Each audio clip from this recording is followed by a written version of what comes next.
Hello बच्चों। तो ये जो प्रीवियस ईयर के पेपर्स हैं उनको जो क्वेश्चन है पीसी के एनएससीसी के उसको जरा डिस्कस कर लेते हैं।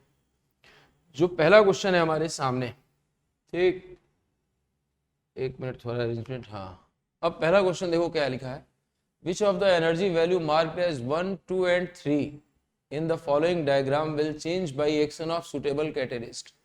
तो हमको ये पता है पहले से कि मेनली क्या होता है कि जब कैटलिस्ट आप ऐड करते हो तो एक्टिवेशन एनर्जी में ही चेंज आता है। तो बेसिकली क्या होता है कि जब कैटलिस्ट आप ऐड करते हैं तो एक्टिवेशन एनर्जी की हाइट कम हो जाती है। तो फॉरवर्ड डायरेक्शन की एक्टिवेशन एनर्जी और बैकवर्ड डायरेक्शन की एक्टिवेशन एनर्जी दोनों में चेंज आएगा, दोनों रिड्यूस हो जाएंगे अगर पॉजिटिव कैटलिस्ट की बात करें तो सेकेंड और थर्ड। ठीक, तो इसका ऑप्शन कौन सा करेक्ट है? सी। उसके बाद अगले क्वेश्चन पे आते हैं।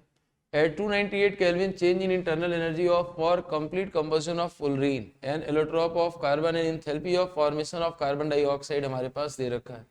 Enthalpy of formation of carbon 60 solid। तो यहाँ पे कहानी ये है कि अगर मान लो कंबस्जन की आप बात करें तो कार्बन जो 60 सॉलिड है उसकी रिएक्शन आप ऑक्सीजन के साथ कराएंगे, और जब इसकी रिएक्शन आप ऑक्सीजन के साथ कराएंगे तो CO2 बनेगा किस फेज में? गैस फेज में। और प्लस H2O बनेगा हमारे, सॉरी H2O तो बनेगा नहीं क्योंकि यहाँ पे हाइड्रोजन है ही नहीं। ठीक, तो अब इसमें कहानी ये है कि रिएक्शन यही होगी। ये पॉइंट तो आपको समझ में आया होगा। अब इसमें जैसे पर मोल 60 कार्बन के एटम, तो कंबशन की बात करते तो एक मोल के लिए करते तो आप इसमें 60 से मल्टीप्लाई कर दो। ऑक्सीजन को मैं बैलेंस नहीं कर रहा हूँ, वजह ये कि दोनों का इस रिएक्शन के लिए डेल्टा एच कंबशन दे रखा है और साथ में इंथैल्पी ऑफ फॉर्मेशन CO2 का दे रखा है। तो एक चीज आपने पढ़ा होगा कि अगर मान लो किसी रिएक्शन का डेल्टा एच कंबशन हर एक रिएक्टेंट और प्रोडक्ट का अगर दे रखा होता है तो हम बोलते क्या है कि डेल्टा एच मतलब अल्टीमेटली इस रिएक्शन का डेल्टा एच ही तो दे रखा हमारे पास -25970 ये दे रखा है। तो अब इस रिएक्शन का डेल्टा एच अगर दे रखा है तो इसको आप ऐसे लिखे, delta H reaction equal to delta H formation of product minus delta H formation of reactant, यही लिखेंगे ना। अब इसमें प्रोडक्ट मतलब 60 मोल ऑफ CO2 है तो पर मोल का एंथैल्पी दे रखा है हमारे पास, तो ये लिख दिया आपने 60 multiplied by -393 minus delta H combustion of reactant वो हमको चाहिए, फॉर्मेशन ऑफ C60 ये हमको चाहिए, और इसकी टोटल वैल्यू कितनी है? 25970 किलो जूल पर मोल। तो यहाँ से डेल्टा एच फॉर्मेशन C60 का मिल जाएगा। अगले क्वेश्चन पे आते हैं। सॉल्युबिलिटी प्रोडक्ट AgCl का दे रखा है। Minimum volume of water required to dissolve 1 milligram of AgCl is, तो 1 मिलीग्राम आपको AgCl चाहिए। तो मतलब ये हुआ, पहले आप क्या करें, इस AgCl को जो सॉलिड फेज में है इसको आप आयोनाइज कराएंगे पानी के अंदर, जो भी हिस्सा टूटेगा तो Ag प्लस और प्लस Cl माइनस आयन आपको मिलेगा। सॉल्युबिलिटी प्रोडक्ट की वैल्यू हमारे पास दे रखी, तो यानी KSP AgCl का दे रखा है, तो इसकी वैल्यू किसके बराबर होगी? S square. तो इसकी वैल्यू 1.8 इंटू 10⁻⁻10 के बराबर। यहां से ये पता चलेगा आपको कि इस AgCl की सॉल्युबिलिटी कितनी है, तो स्क्वायर रूट ऑफ 1.8 इंटू 10⁻⁻10 के बराबर, तो ये मोल पर लीटर में आता है। अब बोला है कितना मिलीग्राम पर लीटर, यानी वॉल्यूम तो 1 लीटर हो गया, और मान लिया x ग्राम अगर डिजोल्व कर रहे हैं तो x ग्राम, और Ag सिल्वर का मोलर मास होता है 108 और बाकी 35.5 आपका क्लोरीन का होता है 143.5, यानी x डिवाइडेड बाई 143.5। तो यहाँ से आपको AgCl का मास मिल जाएगा, और AgCl का मास वो ग्राम में मिलेगा तो उसको मिलीग्राम में कन्वर्ट करने के लिए 1000 से आप मल्टीप्लाई कर दो टर्म को। ठीक, तो ये टर्म आ गया आपके पास। उसके बाद आगे, the lattice enthalpy and enthalpy of solution in water for solid NaCl, और मतलब लैटिस इंथैल्पी NaCl का दे रखा है और इंथैल्पी ऑफ सॉल्यूशन NaCl का दे रखा है। If the solution enthalpy of Na plus ion and Cl minus ion are in the ratio 6.5, the enthalpy of hydration of Na plus ion. तो ये बढ़िया क्वेश्चन है। बेसिकली कहानी ये होगी कि जब इस NaCl को आप पानी के अंदर डिजोल्व करेंगे तो पहले ये NaCl Na plus gas phase और Cl minus ion gas phase में टूटेगा, तो लैटिस इंथैल्पी वो कितनी है? 753 के बराबर किलो जूल पर मोल। उसके बाद इसको भी आप पानी के अंदर डिजोल्व करेंगे और इसको भी पानी के अंदर डिजोल्व करेंगे, तो मान लिया इसकी हाइड्रेशन एनर्जी, जब ये Na प्लस गैस फेज में है तो ये कन्वर्ट होगा Na प्लस एक्वस, और Cl माइनस गैस फेज में कन्वर्ट होगा Cl माइनस एक्वस। तो दोनों की हाइड्रेशन इंथैल्पी का रेशियो दे रखा है 6/5, यानी यहाँ पे अगर 6x एनर्जी रिलीज होगी तो यहाँ पे 5x किलो जूल में पर मोल में ले लिया। ओवरऑल यही डेल्टा एच सॉल्यूशन है, वो हमारे पास दे रखा है 5।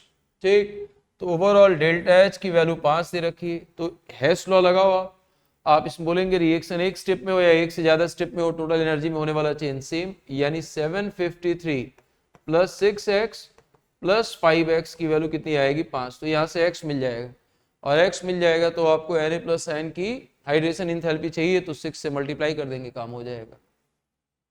अगले क्वेश्चन पे आते हैं। नेक्स्ट क्वेश्चन हमारे पास लिखा है इक्विलिब्रियम कांस्टेंट के फॉर द रिवर्सिबल रिएक्शन ए आपका कन्वर्ट हो रहा है बी में, इसके लिए के इक्विलिब्रियम दे रखा है। फॉरवर्ड डायरेक्शन का दे रखा हमारे पास क्या, अच्छा चलो ठीक, तो इसमें अल्टीमेटली ये बोला हुआ है ए आपका जो है वो कन्वर्ट किस में हो रहा है बी में, और इसके लिए इक्विलिब्रियम कांस्टेंट यानी के की वैल्यू दे रखी है 2 × 10⁻³ के बराबर। तो इसको आप लिखेंगे क्या, KF/KB, है कि नहीं। अब अगर मान लो एब्सेंस ऑफ कैटलिस्ट दे रखा है KF, तो K भी मिल जाएगा हमको। तो ये जो डेटा मैं कैलकुलेट कर रहा हूँ वो एब्सेंस ऑफ कैटलिस्ट, तो KF की वैल्यू कितनी है 5 × 10⁴, है कि नहीं। तो 5 × 10⁴ डिवाइडेड बाई KB, तो एब्सेंस ऑफ कैटलिस्ट KB की वैल्यू मिल जाएगी कितनी 5/2 × 10⁷ आएगा ना। तो यानी इसका मतलब ये हुआ, अब अच्छा रेशियो हमसे पूछा हुआ है ना, rate constant of the reverse reaction in absence of catalyst, मतलब KB की वैल्यू हमको एब्सेंस ऑफ कैटलिस्ट यानी 2.5 × 10⁻⁷ आएगा। तो इसका आंसर देखो बच्चों, प्रेजेंस एंड एब्सेंस, तो यानी अल्टीमेटली थोड़ा ये एब्सेंस ऑफ कैटलिस्ट ये वाला डेटा है ये, यानी इसको मैं यहाँ पे KF की वैल्यू लिख लेता हूँ। ठीक, तो KF की value in absence of catalyst हमारे पास कितना है 4 × 10⁻⁻6 है। तो KB की वैल्यू किसके बराबर आ जाएगी, वो आएगी 2 × 10⁻³ के बराबर। तो देखो इसमें कई डेटा ऐसा कुछ दे रखा है क्या, इन एब्सेंस ऑफ कैटलिस्ट, तो इसका डेटा थोड़ा सा मिसिंग है, यही आंसर आएगा। ठीक, इसमें कहीं कोई डाउट नहीं है ना। और एक और चीज जिसे बस एकदम परफेक्ट है ना, कहीं कुछ गड़बड़ नहीं। के इक्विलिब्रियम की वैल्यू हमारे पास दे रखी है, KF और KB की के की value in presence of catalyst और in absence of catalyst 4 × 10⁻⁻6 second inverse.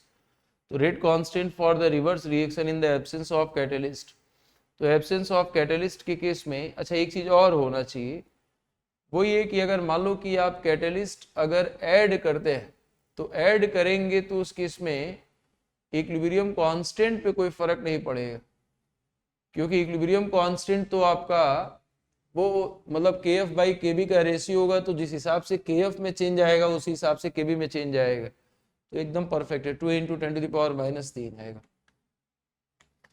आगे बात करें, बोला हुआ है कि एब्जॉर्प्शन कर्व है हमारे पास V = V0 BP/1 + BP, where V is the volume of the gas adsorbed by pressure P for a given adsorbate or adsorbate system. V0 और V are constant. The dependency of V on pressure can be depicted as, तो इसमें देखो आप सब में 1/वॉल्यूम जो है ये टर्म हमारे पास y एक्सिस पे लिखा है, तो V की वैल्यू अगर लिखा हुआ है V0 × B × P/1 + B × P, मान लो इस तरीके का इक्वेशन लिया है, तो y एक्सिस पे 1/वॉल्यूम लिया है, यानी 1/वॉल्यूम की वैल्यू हो जाएगी 1 + B × P/V0 × B × P।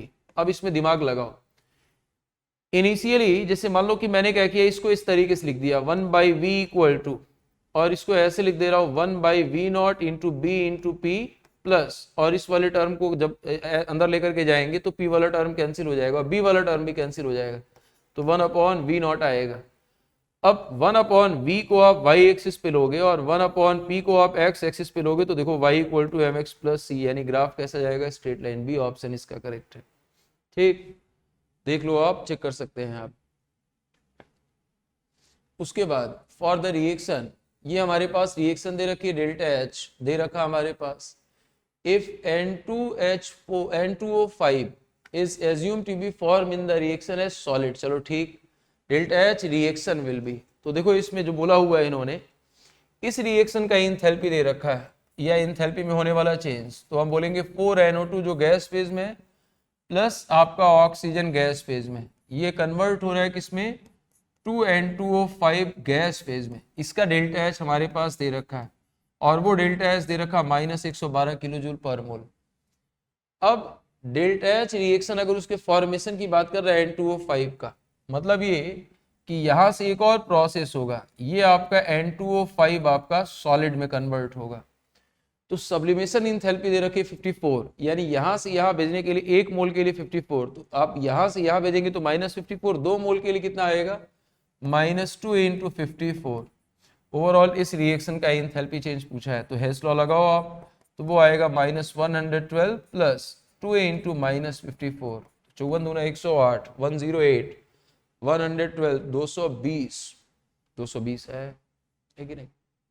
आगे बात करते हैं, इसमें एक ग्राफ दे रखा है, यूरिया यानी यहाँ पे CONH2 whole twice NH2 CONH2 है आपका, कन्वर्ट हो रहा है NH4 प्लस OCN माइनस में। अब इसमें एक्सपेरिमेंटल डेटा हमारे पास दे रखा है, तो बोला है क्या कि कौन सा ऑप्शन जो है आपका मतलब करेक्ट होगा।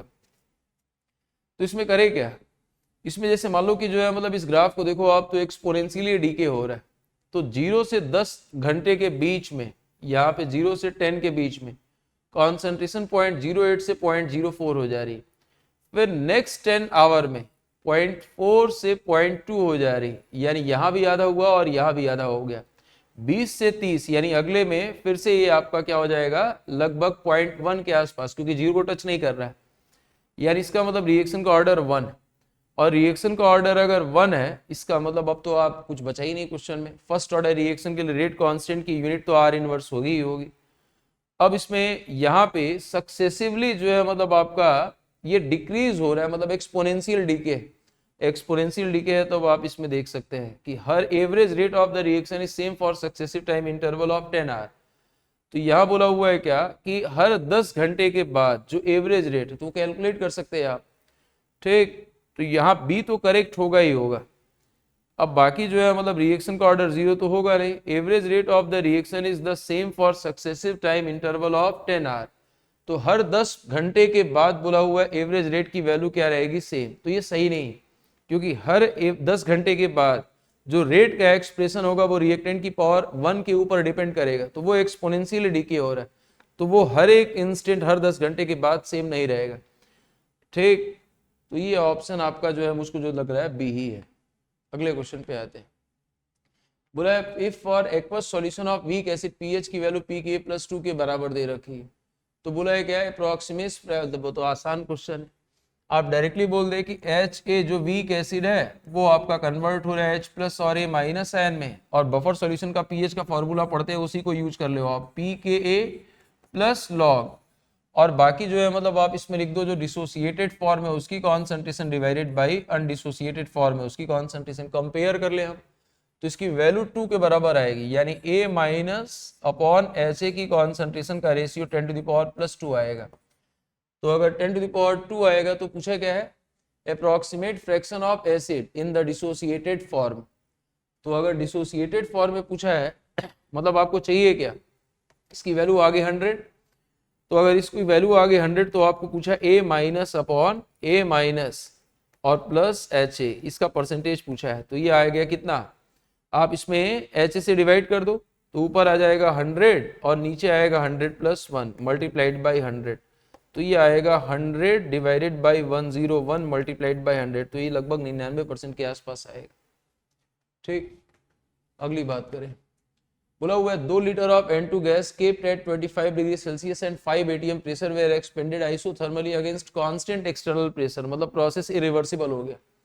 Eight 1 atm the pressure become 1 atm, तो पहले प्रेशर 5 atm तो बाद में 1 atm हो गया। रिवर्सिबल वर्क डन हमसे पूछा हुआ है, तो करना कुछ नहीं, इसमें आप लिखना work done equal to -P external delta V into P external delta V।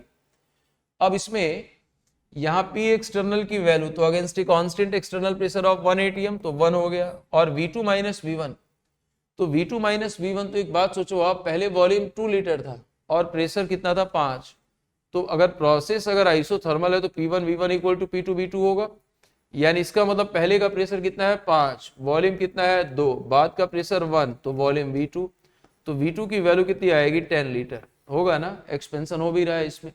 तो फाइनल वॉल्यूम 10 लीटर और इनिशियल वॉल्यूम 2 लीटर, तो 10 माइनस 2 यानी कितना 8 एटीएम लीटर में आएगा।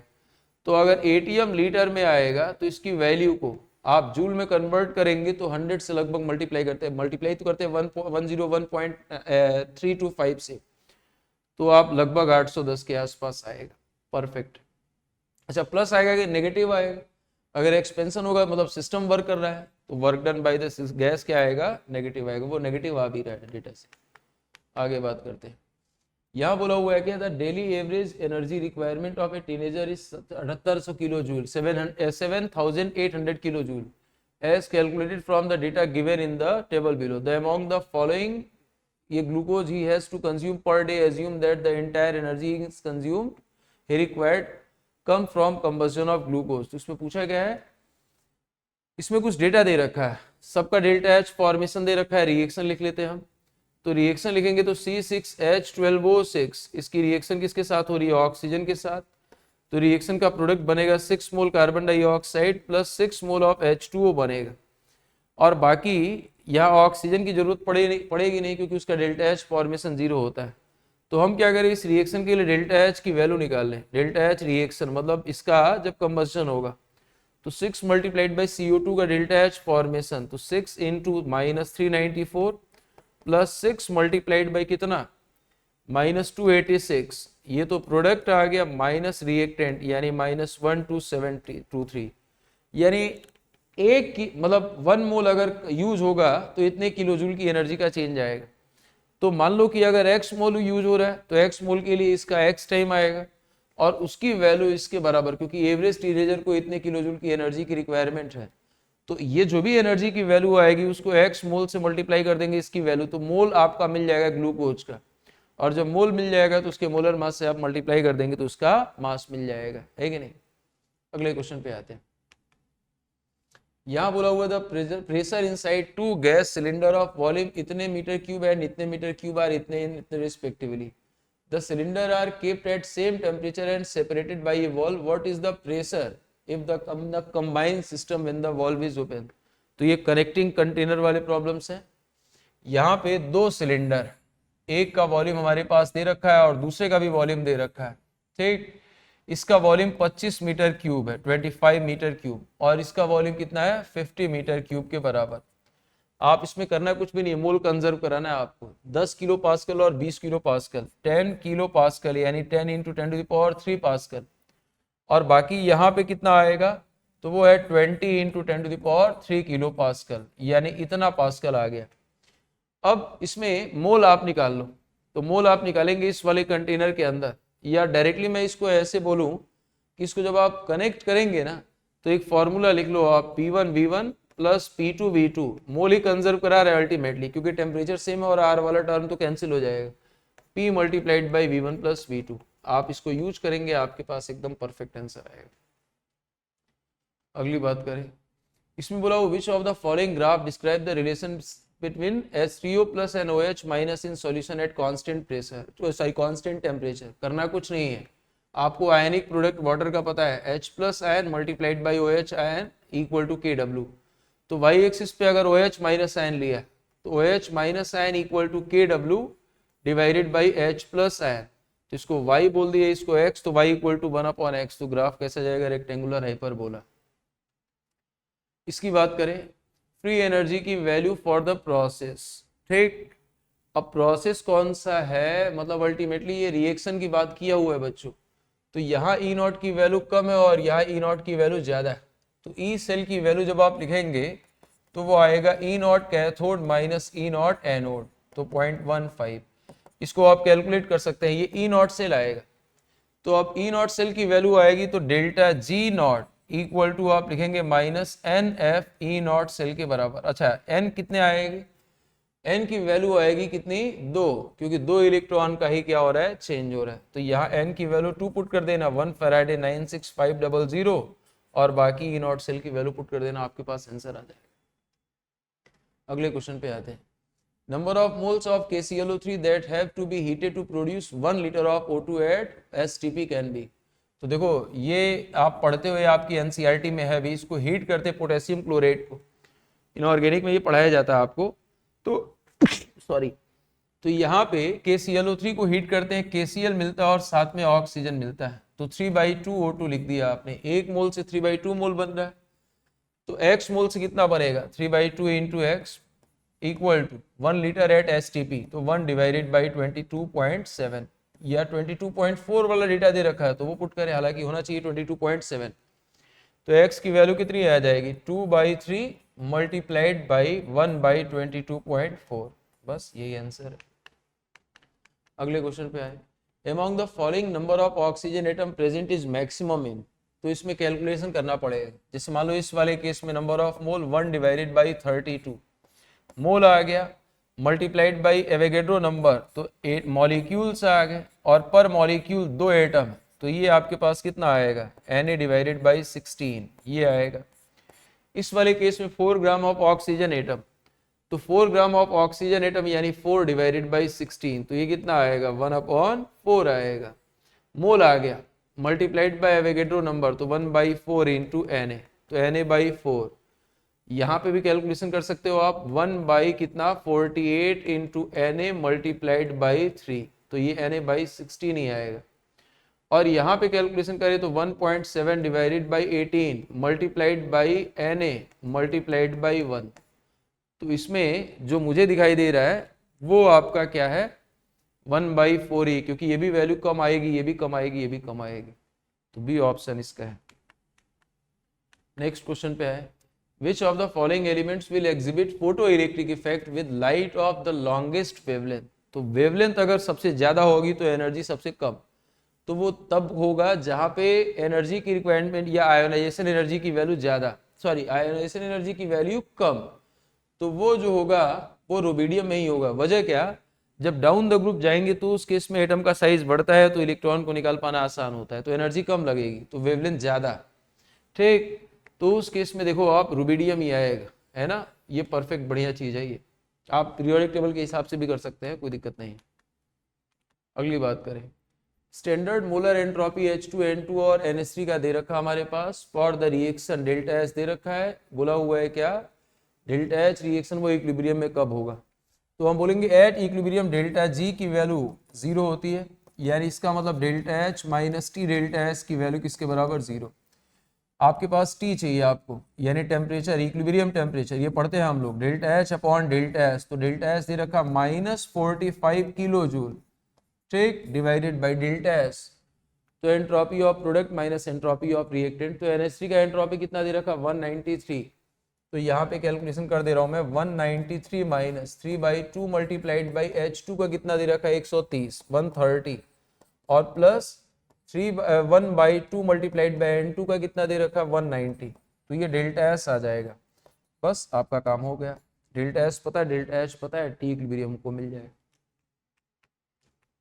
आगे, density of CO2 gas at 0 degree Celsius and 2 atm pressure can be expressed as, तो आप लिखो इसमें P इक्वल टू D/mRT, तो P इक्वल टू D/mRT लिखेंगे, आपका काम हो जाएगा, है कि नहीं। देखो आप इसमें फॉर्मूला यूज करो, तो आप लिखेंगे P इज इक्वल टू क्या D/mRT, बस यही फॉर्मूला यूज करना है, आपका काम हो जाएगा। आगे, concentration of K plus ion inside a biological cell was found to be 25 times higher than that of outside, ठीक है।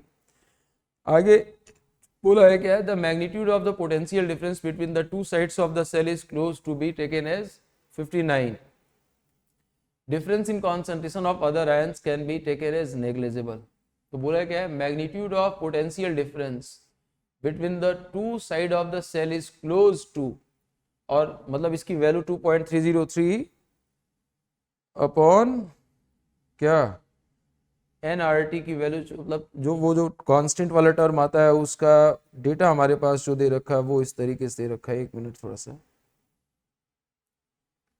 है ना।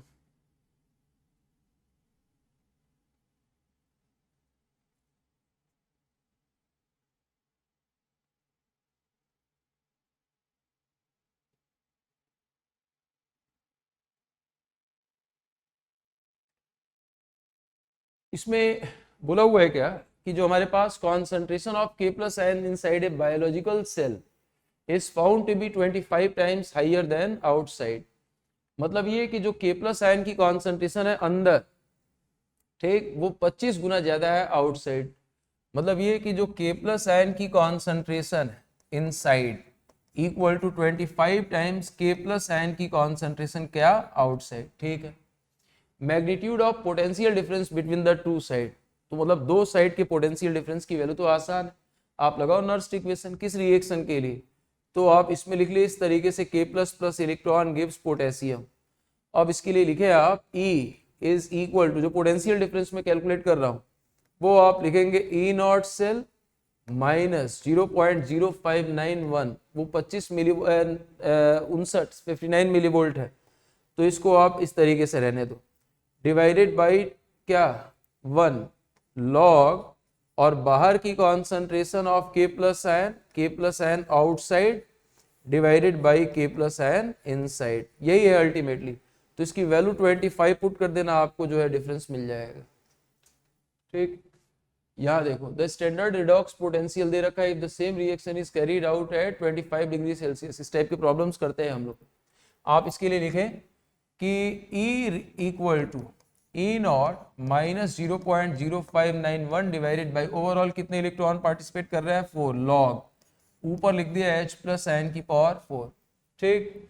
तो स्टैंडर्ड कंडीशन में इसका इलेक्ट्रोड पोटेंशियल या ऑक्सीडेशन पोटेंशियल माइनस 1.23 वोल्ट के बराबर है, तो माइनस 1.23 माइनस 0.0591 अपॉन 4, और 4 को बाहर भेज दो और इसको प्लस कर दो, और negative log of H plus ion यानी कितना पीएच की वैल्यू पुट कर दो कितना 7, तो आपके पास आंसर आ जाएगा। आगे if the radius of hydrogen atom, तो यहाँ पे लिखो formula, radius in nth orbit equal to n square upon z multiplied by 0.529। अब ये डेटा खैर दे ही रखा हमारे पास, तो हम उसी को यूज कर ले। A नॉट की वैल्यू हमारे पास दे रखी, तो A नॉट की वैल्यू अगर दे रखी है तो हाइड्रोजन हीलियम प्लस आयन के लिए बोला हुआ है, तो अब इसमें n की वैल्यू तो स्पेसिफाइड है नहीं, तो n1 पुट कर दें, 1 अपॉन हीलियम प्लस आयन, तो z की वैल्यू 2 इंटू 53, तो यहाँ से इसकी वैल्यू आ जाएगी। आगे यहाँ पे ग्राफ दे रखा है, ये जहाँ तक मुझे दिखाई दे रहा है ये आपका जब टेम्परेचर और टाइम के साथ ग्राफ है, ठीक। तो यहाँ एक चीज देखो आप क्या बोला हुआ है, यहाँ बोला हुआ है क्या कि अब इसमें देखो एक चीज, यहाँ टेम्परेचर हम बढ़ा रहे हैं टाइम के साथ, तो टेम्परेचर बढ़ रहा है मतलब A B, तो हम बोलेंगे यहाँ टेम्परेचर कांस्टेंट, तो टेम्परेचर कांस्टेंट यानी इसका मतलब इसी में आपका बोलेंगे सॉलिड किस में कन्वर्ट होगा लिक्विड में, फिर यहाँ पे आप बोलेंगे लिक्विड आपका किस में कन्वर्ट होगा गैस में, क्योंकि आपको पता होना चाहिए कि जब फेज चेंज होता है तो उस फेज चेंज के दौरान प्रेशर और टेम्परेचर क्या रहता है कांस्टेंट। अब इसमें आप ऑप्शन चेक कर सकते हो, जैसे मान लो कि मेल्टिंग पॉइंट ऑफ एक्स, तो मेल्टिंग पॉइंट ऑफ एक्स जो है वो -5 डिग्री सेल्सियस के बराबर दे रखा है, तो देखें हम तो यहाँ -5 तो नहीं होगा क्योंकि वो तो 10 और 0 के बीच में मिल रहा है, तो +5 होगा, तो ये होगा नहीं। उसके बाद बॉइलिंग पॉइंट ऑफ एक्स, तो बॉइलिंग पॉइंट ऑफ एक्स 50 और 60 के बीच में मिल रहा है यानी 55, तो ये सही दिखाई दे रहा है मुझको। आगे बोला हुआ है क्या कि solid and liquid form X coexist in the region B, तो यहाँ पे सॉलिड एंड लिक्विड बिल्कुल सही, भाई सॉलिड आपका लिक्विड में कन्वर्ट हो रहा है। आगे बोला हुआ है solid and liquid form of x coexist in reason D, तो गलत गड़बड़ है, तो इसका ऑप्शन जो होगा वो मुझको बी दिखाई दे रहा है, ठीक।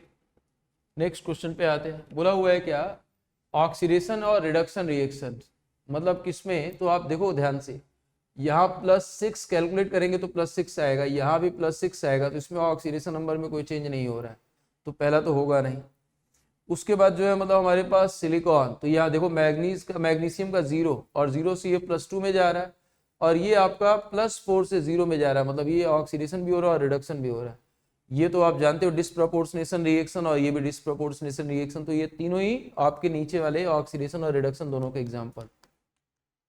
आगे बोला हुआ है crystal of KCl containing A small amount of CaCl2 will have, तो अब कहानी ये है कि अगर मान लो KCl का क्रिस्टल और उसमें आपने CaCl2 ऐड कर दिया, तो यानी इसका मतलब एक मोनोवेलेंट कीटैन को आप डाइवेलेंट कीटैन से रिप्लेस कर रहे हैं, तो एक कीटैनिक वैकेंसी तो जनरेट होगी ही होगी।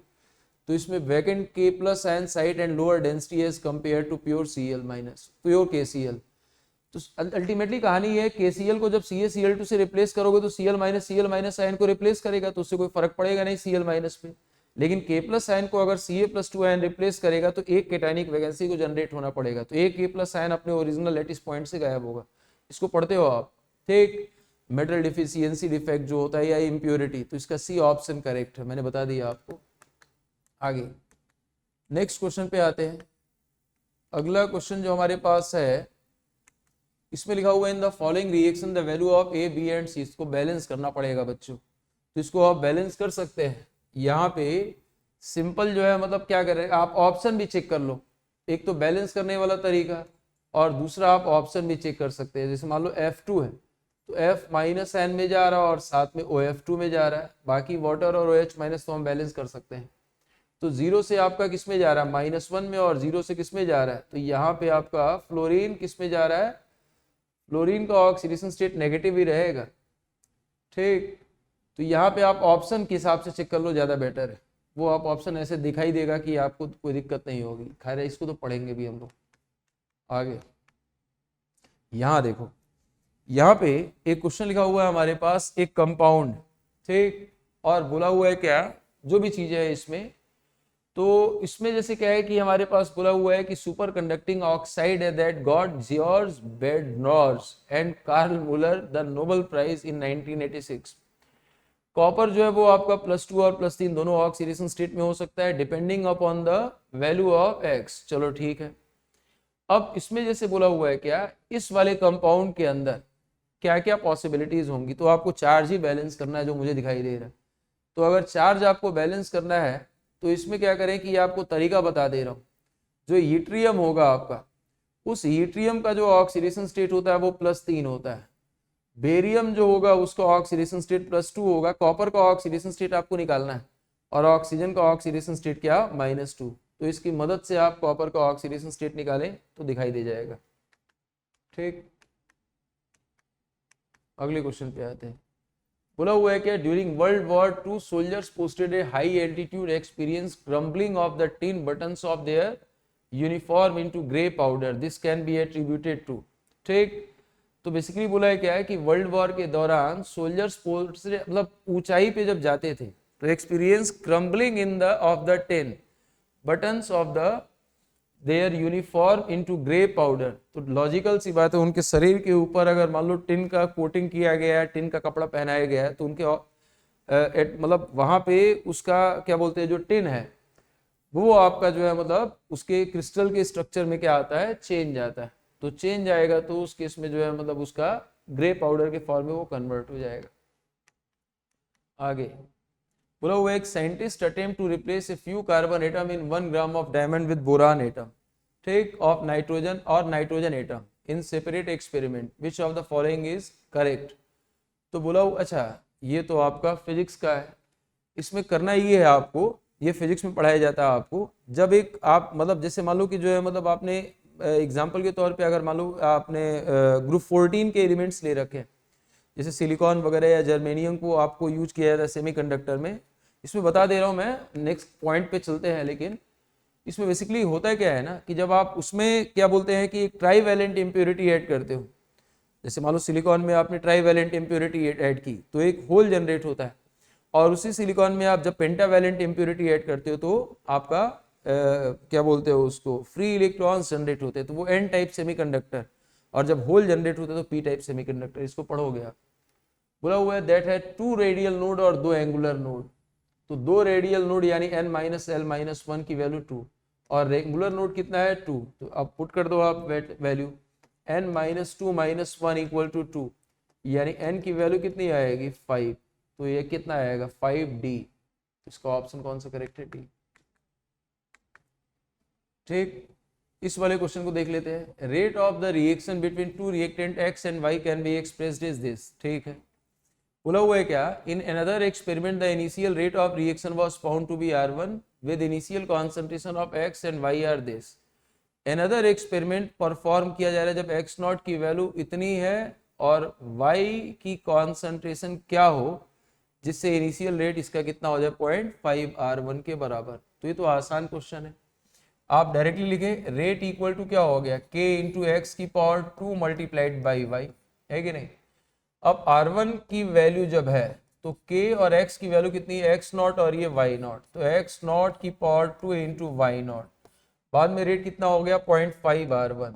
तो इनिशियल कॉन्सेंट्रेशन x की कितनी ली गई हमने, x नॉट बाई 2 का होल स्क्वायर, तो यहाँ से इन दोनों को अब y1 मान लिया, तो इन दोनों को डिवाइड कर दो, इसको डिवाइड करेंगे तो ये कितना आएगा 2 इक्वल टू, और इसको इससे डिवाइड करेंगे आएगा 4 into Y not divided by y1, तो यहाँ से y1 की वैल्यू 2 टाइम्स y नॉट के बराबर आएगी।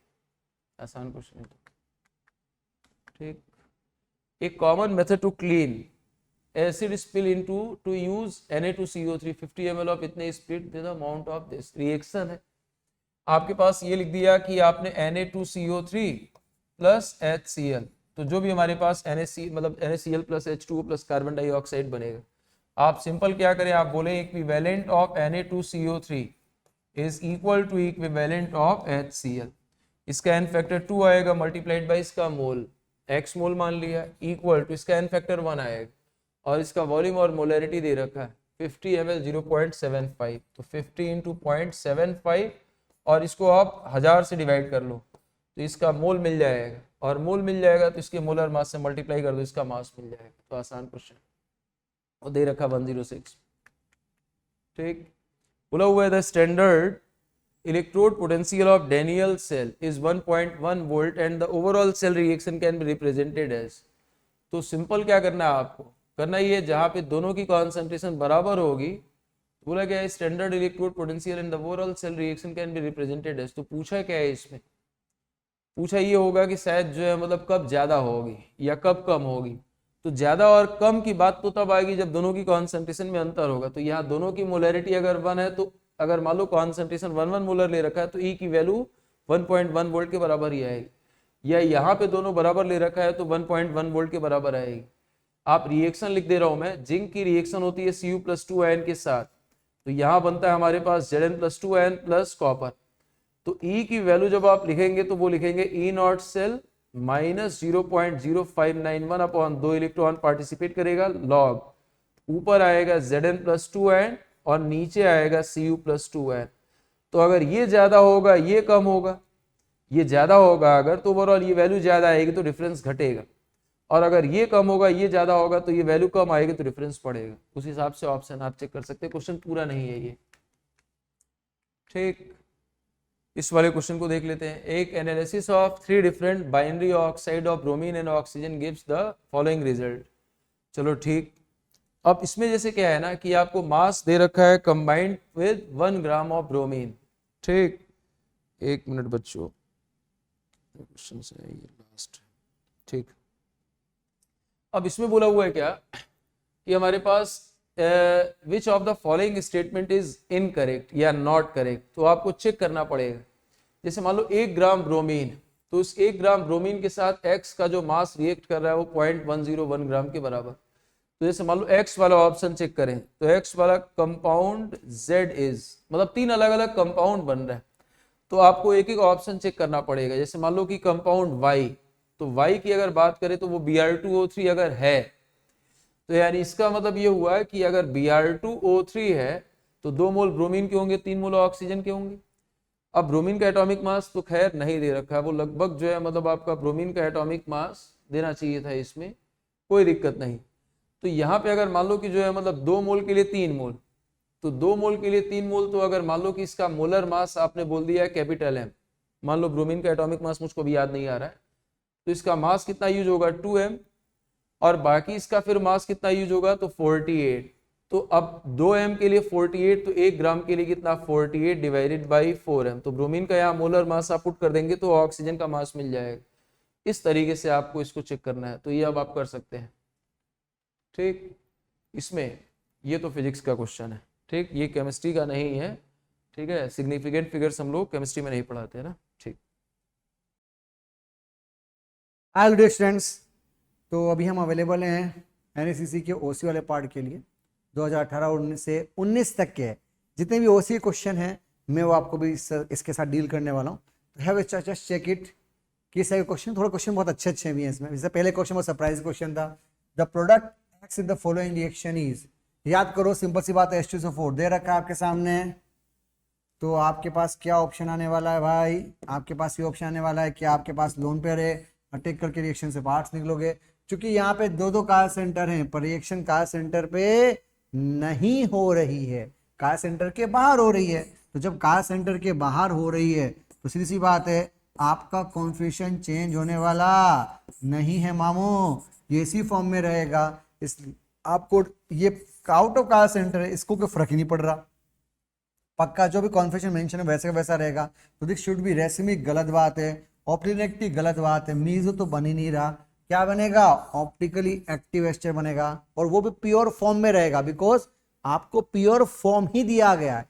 इस समय 1 2 3 ये भी आर फॉर्म दे रखा है, और देख से 1 2 3 ये भी आर, तो जो कॉम्बिनेशन बनेगा वो क्या बनेगा रे, आर आर, यानी given form, no change, that's optically active, what's the problem. अगला थीम आपके सामने कुछ ऐसा ऑप्शन दे रखा है, पूछा भैया बताओ इस कहानी में क्या कर सकते हो। तो लकीली यहाँ पे चेक करो क्या, देखो यहाँ तो टर्मिनल सेम है तो आ ही नहीं सकता, यहाँ एक ऑप्शन है, यहाँ एक ऑप्शन है, यहाँ एक ऑप्शन है, यहाँ एक ऑप्शन है, 1 2 3 4, आपके पास क्या आना चाहिए भैया 2 की पावर 4, यानी क्या आंसर आना चाहिए बोलो 16 आपका आंसर आना चाहिए, बिकॉज प्रैक्टिकली जहां जहां पे पाई बॉन्ड है वो सब क्या शो कर रहे हैं बोलो, नंबर ऑफ स्टीरियो आइसोमर, का मतलब यहाँ पे एक्चुअली क्या है, ज्योमेट्रिकल आइसोमर की बात कर रहे हो। अगला theme, the compound which would undergo reaction with ammonia bye SN1 mechanism, SN1 के थ्रू क्या बनता है कार्बोकेटायन, तो स्टेबल बनाओ, ये बॉन्ड स्ट्रॉन्ग है नहीं बनेगा, ये बॉन्ड स्ट्रॉन्ग है नहीं बनेगा, यहाँ केटान बनेगा, पर याद करो 1 डिग्री रूम टेम्परेचर पे अलाउ नहीं है, शिफ्ट करना बात की बात है, पहले केटान बनने तो दे, ये भी 1 डिग्री है पर ये अलाउ है, क्योंकि आप क्या कर रहे हो भैया कुछ हद तक रेजोनेंस कर रहे हो, that's why you are a stable form. अगला पूछा the sequence of the reagent, यहां से इथे जाना है, क्या करोगे, तो भैया देखो यहाँ पे आपका 1 डिग्री, यहाँ आपका 3 डिग्री, तो यहाँ आना चाहिए OH, इसका मतलब एंटी मार्कोनिक ऑफ तो अलाउ नहीं करूंगा, HCl तो वैसे ही अलाउ नहीं करूंगा, बच आपके पास ये ऑप्शन या ये ऑप्शन, तो भैया आप करो हाइड्रेशन, यानी मार्कोनिक ऑफ कर लो, यहाँ H बना लो या OH बना लो, फिर यूज करो, दोनों में सोडियम दे रखा है, तो दोनों ही सिचुएशन में क्या करोगे भैया O- बना लो। अब सोचो क्या करना है, यहाँ OH होने पर हटाओगे या Cl होने पर हटाओगे, OH होने पर मत हटाना, क्यों, क्योंकि हम जानते हैं 2p bond is a strong bond, and this is the theme of 2p 3p bond, that's a weak bond, तो क्या करने का बस कर लो, वीक को हटाओ, नमस्ते पाओ, that's why your answer is this. Actually हम ये जानना चाहते हैं कि SN2 कब होती है, जब आपके पास गुड लिविंग ग्रुप होता है, तो बस हो गया सॉल्व। अगला थीम, आपके पास कुछ महाभारत है, ओजोनोसिस की दे रखी है, क्लोरीन दे रखा, ये दे रखा, और बाद में क्या बनाना चाहते हो भैया एडिपिक एसिड, तो जरा देख लेते हैप्पी बर्थडे करके।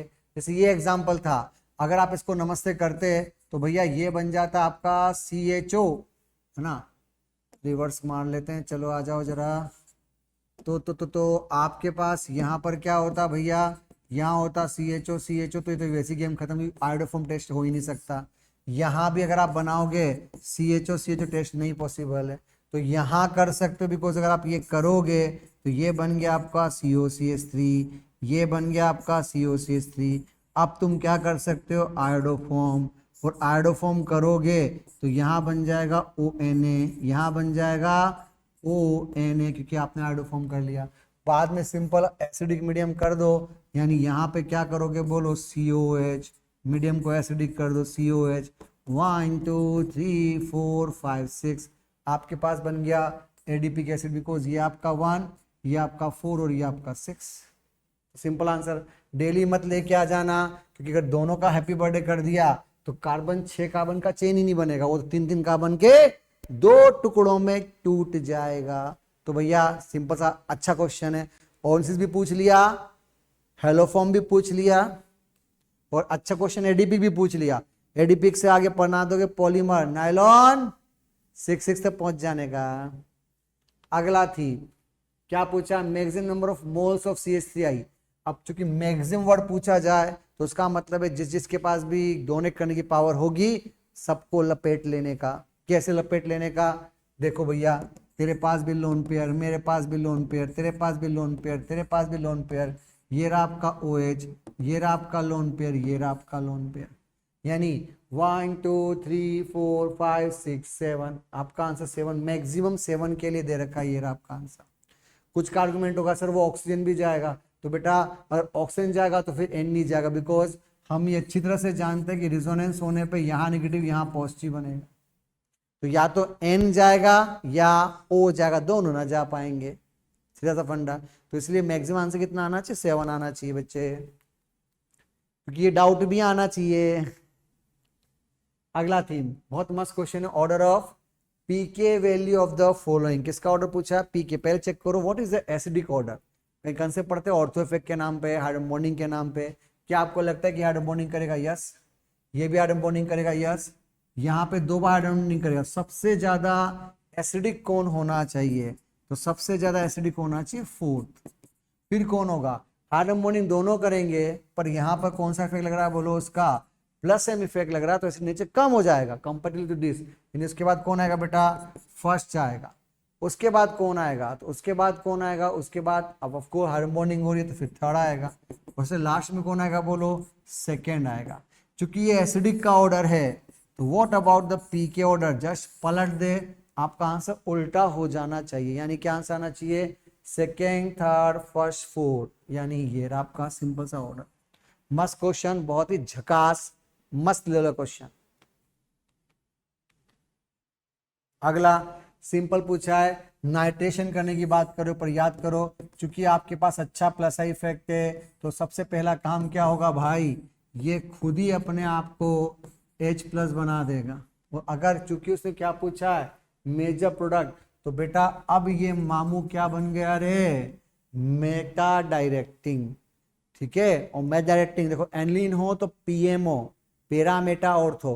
अगर आपने मिथाइल पे प्लस आई इफेक्ट लगा दिए 2-2, तो फिर तो पेरा हारने वाला और मेटा जीतने वाला, क्योंकि अमोनियम आयन ज्यादा अच्छा बन जाएगा, क्योंकि उसकी डेंसिटी ज्यादा बढ़ जाएगी, तो उस समय मेटा आपका मेजर प्रोडक्ट होगा। बेवकूफी मत करके आना कि पम्मो वाला कंसेप्ट जो है ना 51, 47 और 2%, वो एनिलीन पर एक्सेप्टेबल है, पर वो जब आप एन पे 2 मिथाइल जोड़ देते हो तो डेंसिटी को बढ़ा देते हो, तब एक्सेप्टेबल नहीं है, ध्यान रखिएगा।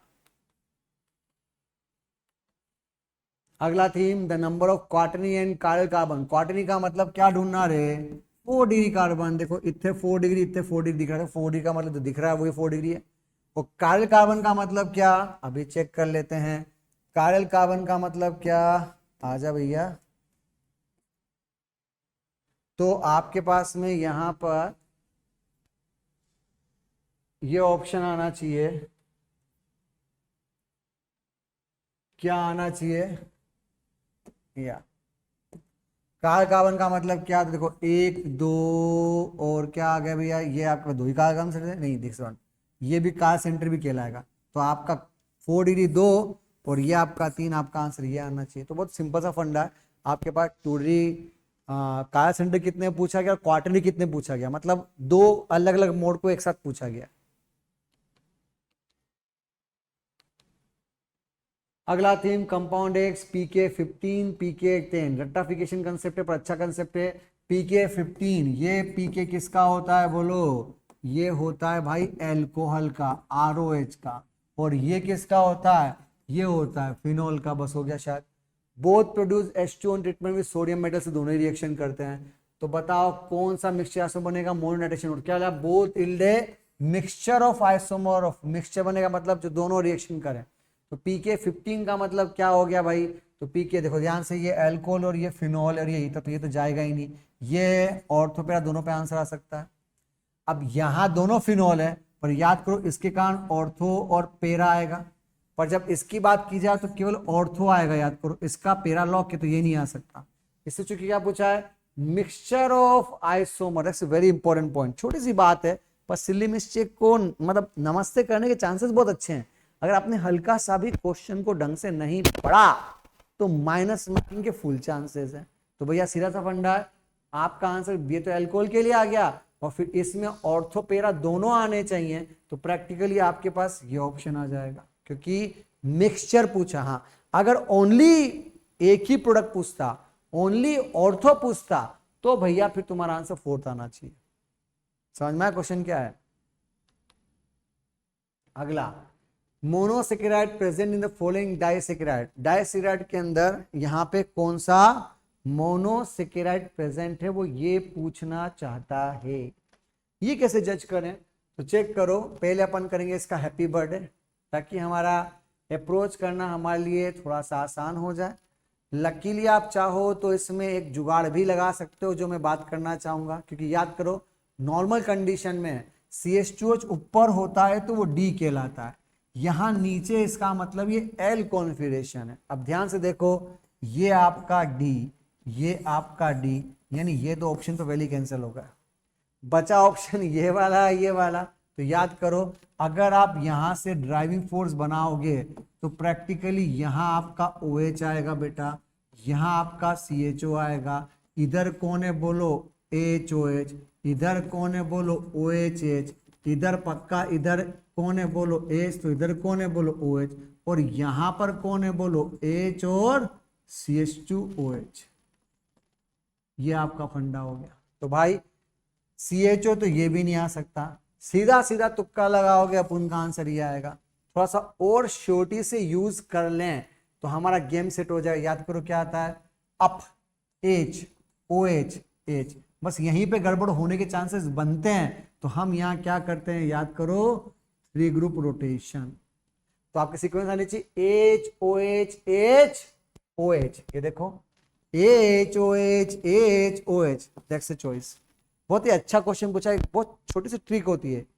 जब भी हम कभी फिशर से फॉरवर्ड प्रोजेक्शन बनाते हैं तो एक ट्रिक बताते हैं, आउट ग्रुप को अप रखते हैं, आउट ग्रुप को अप रखते हैं और नंबरिंग क्लॉकवाइज रखते हैं। तो ये फंडा है, आउट ग्रुप को अप रखना है और नंबरिंग 1 2 3 4 क्लॉकवाइज। बस ये लास्ट वाले पर नाटक होता है, क्योंकि हम इसमें क्या कर सकते हैं बोलो, हम इसमें करते हैं 3 ग्रुप रोटेशन। तो जब भी कैपिटल डी या एल के बारे में जिक्र किया जाए तो घुमा दो।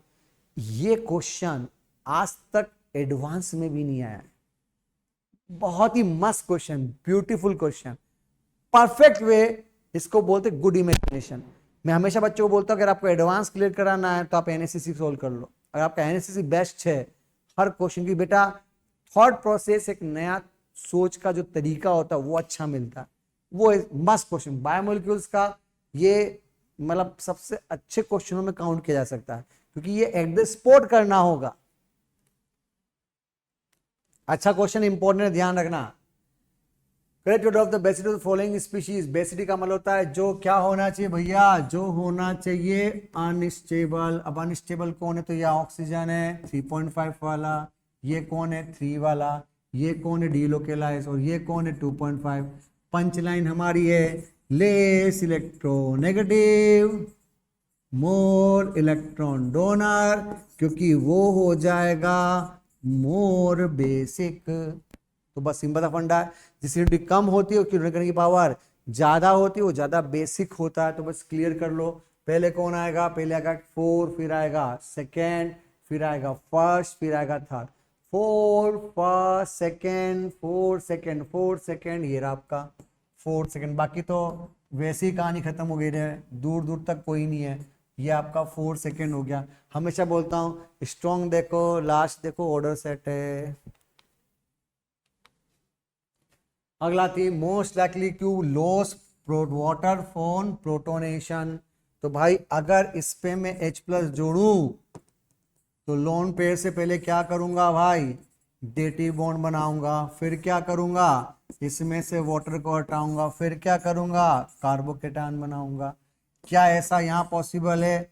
बना तो लोगे पर बनेगा वो जो एरोमेटिक होगा। अब यहाँ पे तो पंगा है, आप परपेंडिकुलर बना रहे हो, एंटी बना रहे हो, नॉन बना रहे हो। ये कम से कम नॉन से एरोमेटिक तो बन रहा है, किससे बन रहा है, नॉन से एरोमेटिक। बच्चा लगा सर इसको बना लो, पहली बात तो बॉन्ड स्ट्रॉन्ग है, दूसरा एरो से एरो बनने में क्या फायदा, एनर्जी अच्छी रिलीज नहीं होगी। रिलीज कब होगी, जब तुम नॉन से एरो बनते हो। इसलिए दैट्स द फंडामेंटल क्वेश्चन, ये अपन का आंसर होना चाहिए।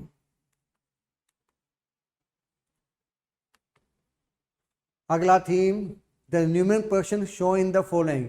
ये अगर आपका फ्रंट कार्बन है तो क्या आपको लगता है फ्रंट कार्बन पे इथाइल दिख रहा है और एक कौन दिख रहा है, एच दिख रहा है। और बैक कार्बन पे क्या दिख रहा है, तो बैक कार्बन पे आपको क्या दिख रहा है, एक एच और दो मिथाइल। यानी फ्रंट कार्बन पे इधर दो मिथाइल देख लो, उधर दो इथाइल देख लो। तो भैया यहाँ पे मिथाइल मिथाइल अलग लोकेशन पे नहीं चलेगा, मिथाइल मिथाइल अलग लोकेशन नहीं चलेगा, मिथाइल मिथाइल भी सेम लोकेशन पे, इथाइल इथाइल भी कंफर्टेबल है। ये देखो मिथाइल मिथाइल भी सेम लोकेशन पे, इथाइल भी सेम लोकेशन है, कंफर्टेबल है। बहुत छोटा सा प्रोजेक्शन का टाइम पास क्वेश्चन। अगला क्वेश्चन देखते हैं क्या पूछा गया है। Which of the following is not used as a monomer of synthesis of high molecular weight silicone polymer. Silicone polymer याद है ना, आप पढ़ते हो कि वो डाइवेलेंट भी होता है, ट्राइवेलेंट भी होता है, टेट्रावेलेंट भी होता है। ठीक है, मोनो पे फंसोगे तो जे भाई अगर आपके पास एम ही दे रखा है तो हमको पता है कि जहां जहां Cl है वहां वहां पे हम क्या बना सकते हैं, बोलो OH OH OH। और इनके थ्रू जब हम पॉलीमर क्रिएट करेंगे तो यहाँ से भी बना सकते हैं, यहाँ से भी बना सकते हैं, यहाँ से भी बना सकते हैं। यानी जितने Cl ज्यादा उतना अलाउ करूंगा, 2 Cl तो वो भी अलाउ कर दूंगा कि 2 जगह से लंबी चेन तो बनी जाएगी। पंगा कब होगा, जब यहां फंसूंगा। सी नहीं हो सकता, क्यों नहीं हो सकता, क्योंकि सी में पंगा क्या है, इधर मिथाइल, अगर यहाँ OH बना भी दो तो केवल एक ही साइड बनेगी, ये वाला पूरा जाम लगा के बैठा हुआ है। इसको बोलते हैं, बहुत ही फंडा था, टर्मिनेशन स्टेप। सिलिकॉन के टर्मिनेशन में गिगनार्ड यूज किया करते थे, वो इसलिए तो यूज करते, नॉर्गेनिक अच्छी लाइन है ये तो। क्यों यूज करते थे, क्योंकि हमें पता है हाइड्रोफोबिक एरिया बना दो, हाइड्रोलिसिस खत्म, चेन बनना बंद हो जाएगी। अब ये जो लिखा PbSiCl3, तो लेड वाला तो आई होप या तो ये कोलन बॉन्ड है, हाइड्रोलिसिस ही नहीं होना चाहिए मेरे हिसाब से, इसलिए भी नहीं बन सकता, क्योंकि हमें कंटिन्यूस लंबी चेन के लिए पॉलीमराइजेशन करना पड़ेगा, तो लंबी चेन के लिए जाना पड़ेगा। तो प्रैक्टिकल इसलिए आपका आंसर क्या पूछा है, not used as a monomer, that's why your answer is C and D। Got the point. अगला कंपाउंड समथिंग मोलर मास दे रखा 88, कंटेन 54% कार्बन, तो भैया डिवाइड बाय 12 से कर लीजिए। 9 समथिंग है तो ये तो 9 ही, H का 1 ही आएगा यहाँ पे। और ये पक्का 16, तो 16 दूनी 32, लगभग 2 के आसपास आना चाहिए। Give reddish brown precipitate in Fehling solution, तो टेस्ट देना चाहिए। टेस्ट कौन देगा, एल्डिहाइड भी दे सकता है, अल्फा हाइड्रोक्सी भी दे सकता है, सपोज कीजिए। अब सोचो यहाँ पे इस कहानी में 3 ऑक्सीजन तो ऐसे ही खत्म हो गए भाई, यहाँ भी 3 ऑक्सीजन तो ऐसे ही खत्म हो गए यार, ये तो वैसे ही नहीं होंगे। बचे दोनों ऑप्शन है, यहाँ भी 1 2 3 4 कार्बन है, यहाँ भी 1 2 3 4 कार्बन है। मोलिक्यूलर मास क्या दे रखा है, 88 समथिंग दे रखा है, तो दोनों का डेफिशिएंसी भी शायद बराबर ही आ रहा है। और 50% कार्बन है, 9.1% डेफिशिएंसी बराबर, तो H भी बराबर। आई होप इसका आंसर A और B दोनों आना चाहिए। ठीक है, give reddish brown precipitate in Fehling solution, तो एल्डिहाइड का टेस्ट। और याद करो, अच्छा फंस गए, ये जो ऑप्शन है याद करो क्या लाता है, हेमी एसिटल, और हेमी एसिटल वाला पार्ट भी ये ऑप्शन आएगा OH के साथ। याद करो, आई थिंक मैंने लोकेशन की गड़बड़ कर दी है।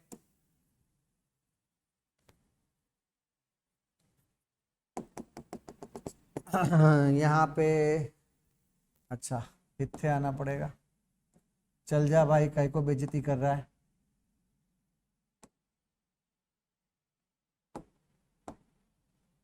ला ला ला ला ला,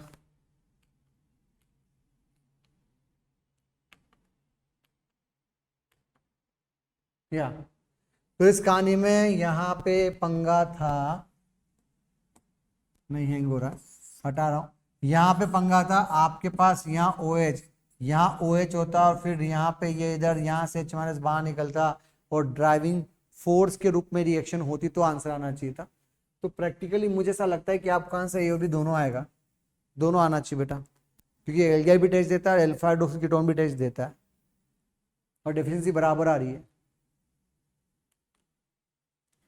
अगला टाइम पास पूछा क्या है, बोलो, आपसे सिंपल पूछा गया है, what is the IUPAC name. कर लेते हैं आईयूपीएसी नेम, क्या प्रॉब्लम है। Where is the main function, ये आपका हो गया 1 2 3, अब इधर एक ही कार्बन, इधर कार्बन ज्यादा है तो 3 4 5, ये आपका हो जाएगा ब्रांच, और ये भी आपका क्या हो जाएगा ब्रांच। क्या नाम आएगा, सबसे पहले लिखोगे अल्फाबेटिकल में ब्रोमोमिथाइल, कौन सी लोकेशन पे 3, तो ये तो वैसे ही खत्म 3 ये रहा, ब्रोमोमिथाइल ब्रोमोमिथाइल, फिर क्या लिखा है 1 क्लोरो, ऐसे गलत हो गया, क्या हो गया 5 क्लोरो, पेंट 1 इन, याद करो मैंने कहा था ना सफिक्स चेक कर लो, देखो ये एन ऐसे सोल हो गया बे, अथवा दिमाग लगाते तो शायद सरनेम से चेक किया करो, आंसर जल्दी आता है, इंसान जल्दी से पकड़ में आता है। अगला क्वेश्चन देखिए इस कहानी के अंदर, अरे आजा भाई, क्या पूछा है, correct order of boiling point of following compound. Punch line है बॉइलिंग पॉइंट के लिए, सबसे अच्छा बॉइलिंग पॉइंट किसका होता है, ए सबसे कम का, और ये वाला सबसे ज्यादा, काई को ज्यादा, क्योंकि ये भाई अपने आप को डाइमर बनाने में यूज होता है, ये भी डाइमर बनता है, ये भी डाइमर बनता है, अच्छी आयरन बॉन्डिंग हो जाती है, तो भाई सेकेंड सबसे पहले आना चाहिए, और फर्स्ट सबसे लास्ट में आना चाहिए, हो गया सोल, बाकी कुछ आए ना है। और वैसे भी हम जानते हैं कि बॉइलिंग पॉइंट के अंदर सबसे पहले कौन आता है भाई एसिड, फिर कौन आता है OH, फिर कौन आता है NH2, उसके बाद एल्केन आती ना मामू, तो ये तो वैसे सोल हो जाना चाहिए ना। अगला क्वेश्चन देखते हैं आपके सामने क्या दिया रे, the molecule which is all atom are not coplanar, सारे एटम एक ही प्लेन में ना हो, ऐसा कोई ऑप्शन है क्या, देखो ध्यान से, ये वास्तव में sp2, ये आपका sp, ये आपका sp, ये आपका sp, पक्का प्लेन में ही जाएगा। अगर आपके पास ये ऑप्शन है तो चूंकि रिजोनेंस हो रहा है, प्रैक्टिकली जो बी ऑप्शन आप बनाना चाहोगे तो बेंजीन प्लेनर, ये आपका ये ऑप्शन वो भी प्लेनर, और यहाँ पे आपके पास लीनियर चेन बन रही है तो ये पूरा एक ही प्लेन में आ जाएगा। पर जब आप यही कहानी यहाँ करोगे sp2 sp sp2, तो याद करो ये इवन सिस्टम बन गया, और इवन सिस्टम का नाटक अगर आपको पता हो तो आपको बता दूं, डबल बॉन्ड के बाद जो अगला डबल बॉन्ड होता है वो होता है वेज और डैश, तो ये एक ही एटम में नहीं आएंगे, एक ही प्लेन में नहीं आ सकते, बिकॉज इवन एलिन के जितने भी टर्मिनल होते हैं वो एक दूसरे के परपेंडिकुलर होते हैं, कि ये भी रिजोनेंस कर रहा है ये इवन एलिन। तो सच बताऊं तो बस इवन एलिन वर्ड सीखते और गेम को प्रॉपर सेट कर देते, कहीं कोई पंगा नहीं था। अगला देखते हैं भाई क्या करना है, अगला थीम है मोस्ट स्टेबल रेडिकल। तो भाई सबसे स्टेबल रेडिकल क्या है, यहां भी रिजोनेंस, यहां भी क्रॉस कॉन्जुगेशन, यहां भी क्रॉस, यहां भी क्रॉस, यहां पे भी वन सिंपल रिजोनेंस, पर यहां पर होगा एक्सटेंडेड, प्लस रिजोनेंस के साथ यहां 3 और 2 कितने अल्फा होंगे बोलो, 5 अल्फा, वो भी उसको सपोर्ट करेंगे। That's why that's much more stable, because extended conjugation भी है और हाइपर के अल्फा भी उसके पास ज्यादा हैं।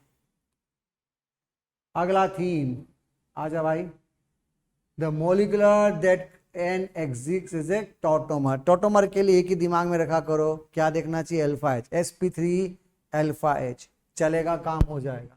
यहाँ पे sp2 आ रहा नहीं चलेगा, ध्यान से देखो, यहाँ पे भी इस जगह पर sp3 आ रहा है तो H नहीं है, चलेगा नहीं। ये देखो ये रहा H, बनाओ टोटोमर यहाँ पे, ये देखो ये रहा H, बनाओ टोटोमर यहाँ पे। अगर मैं इसका टोटोमर बना दूं तो देखो ये आपने उसका इनोल बना दिया, अगर मैं इसका टोटोमर बना दूं तो यहाँ पे आपने ये बना दिया। देखो बेटा ये सब सेट होंगे, इसका मतलब अपन का आंसर क्या आना चाहिए, 3rd and 4th, एकदम परफेक्ट आंसर। कुल मिला के sp3 अल्फा ढूंढ ले, तेरा आंसर आ जाएगा।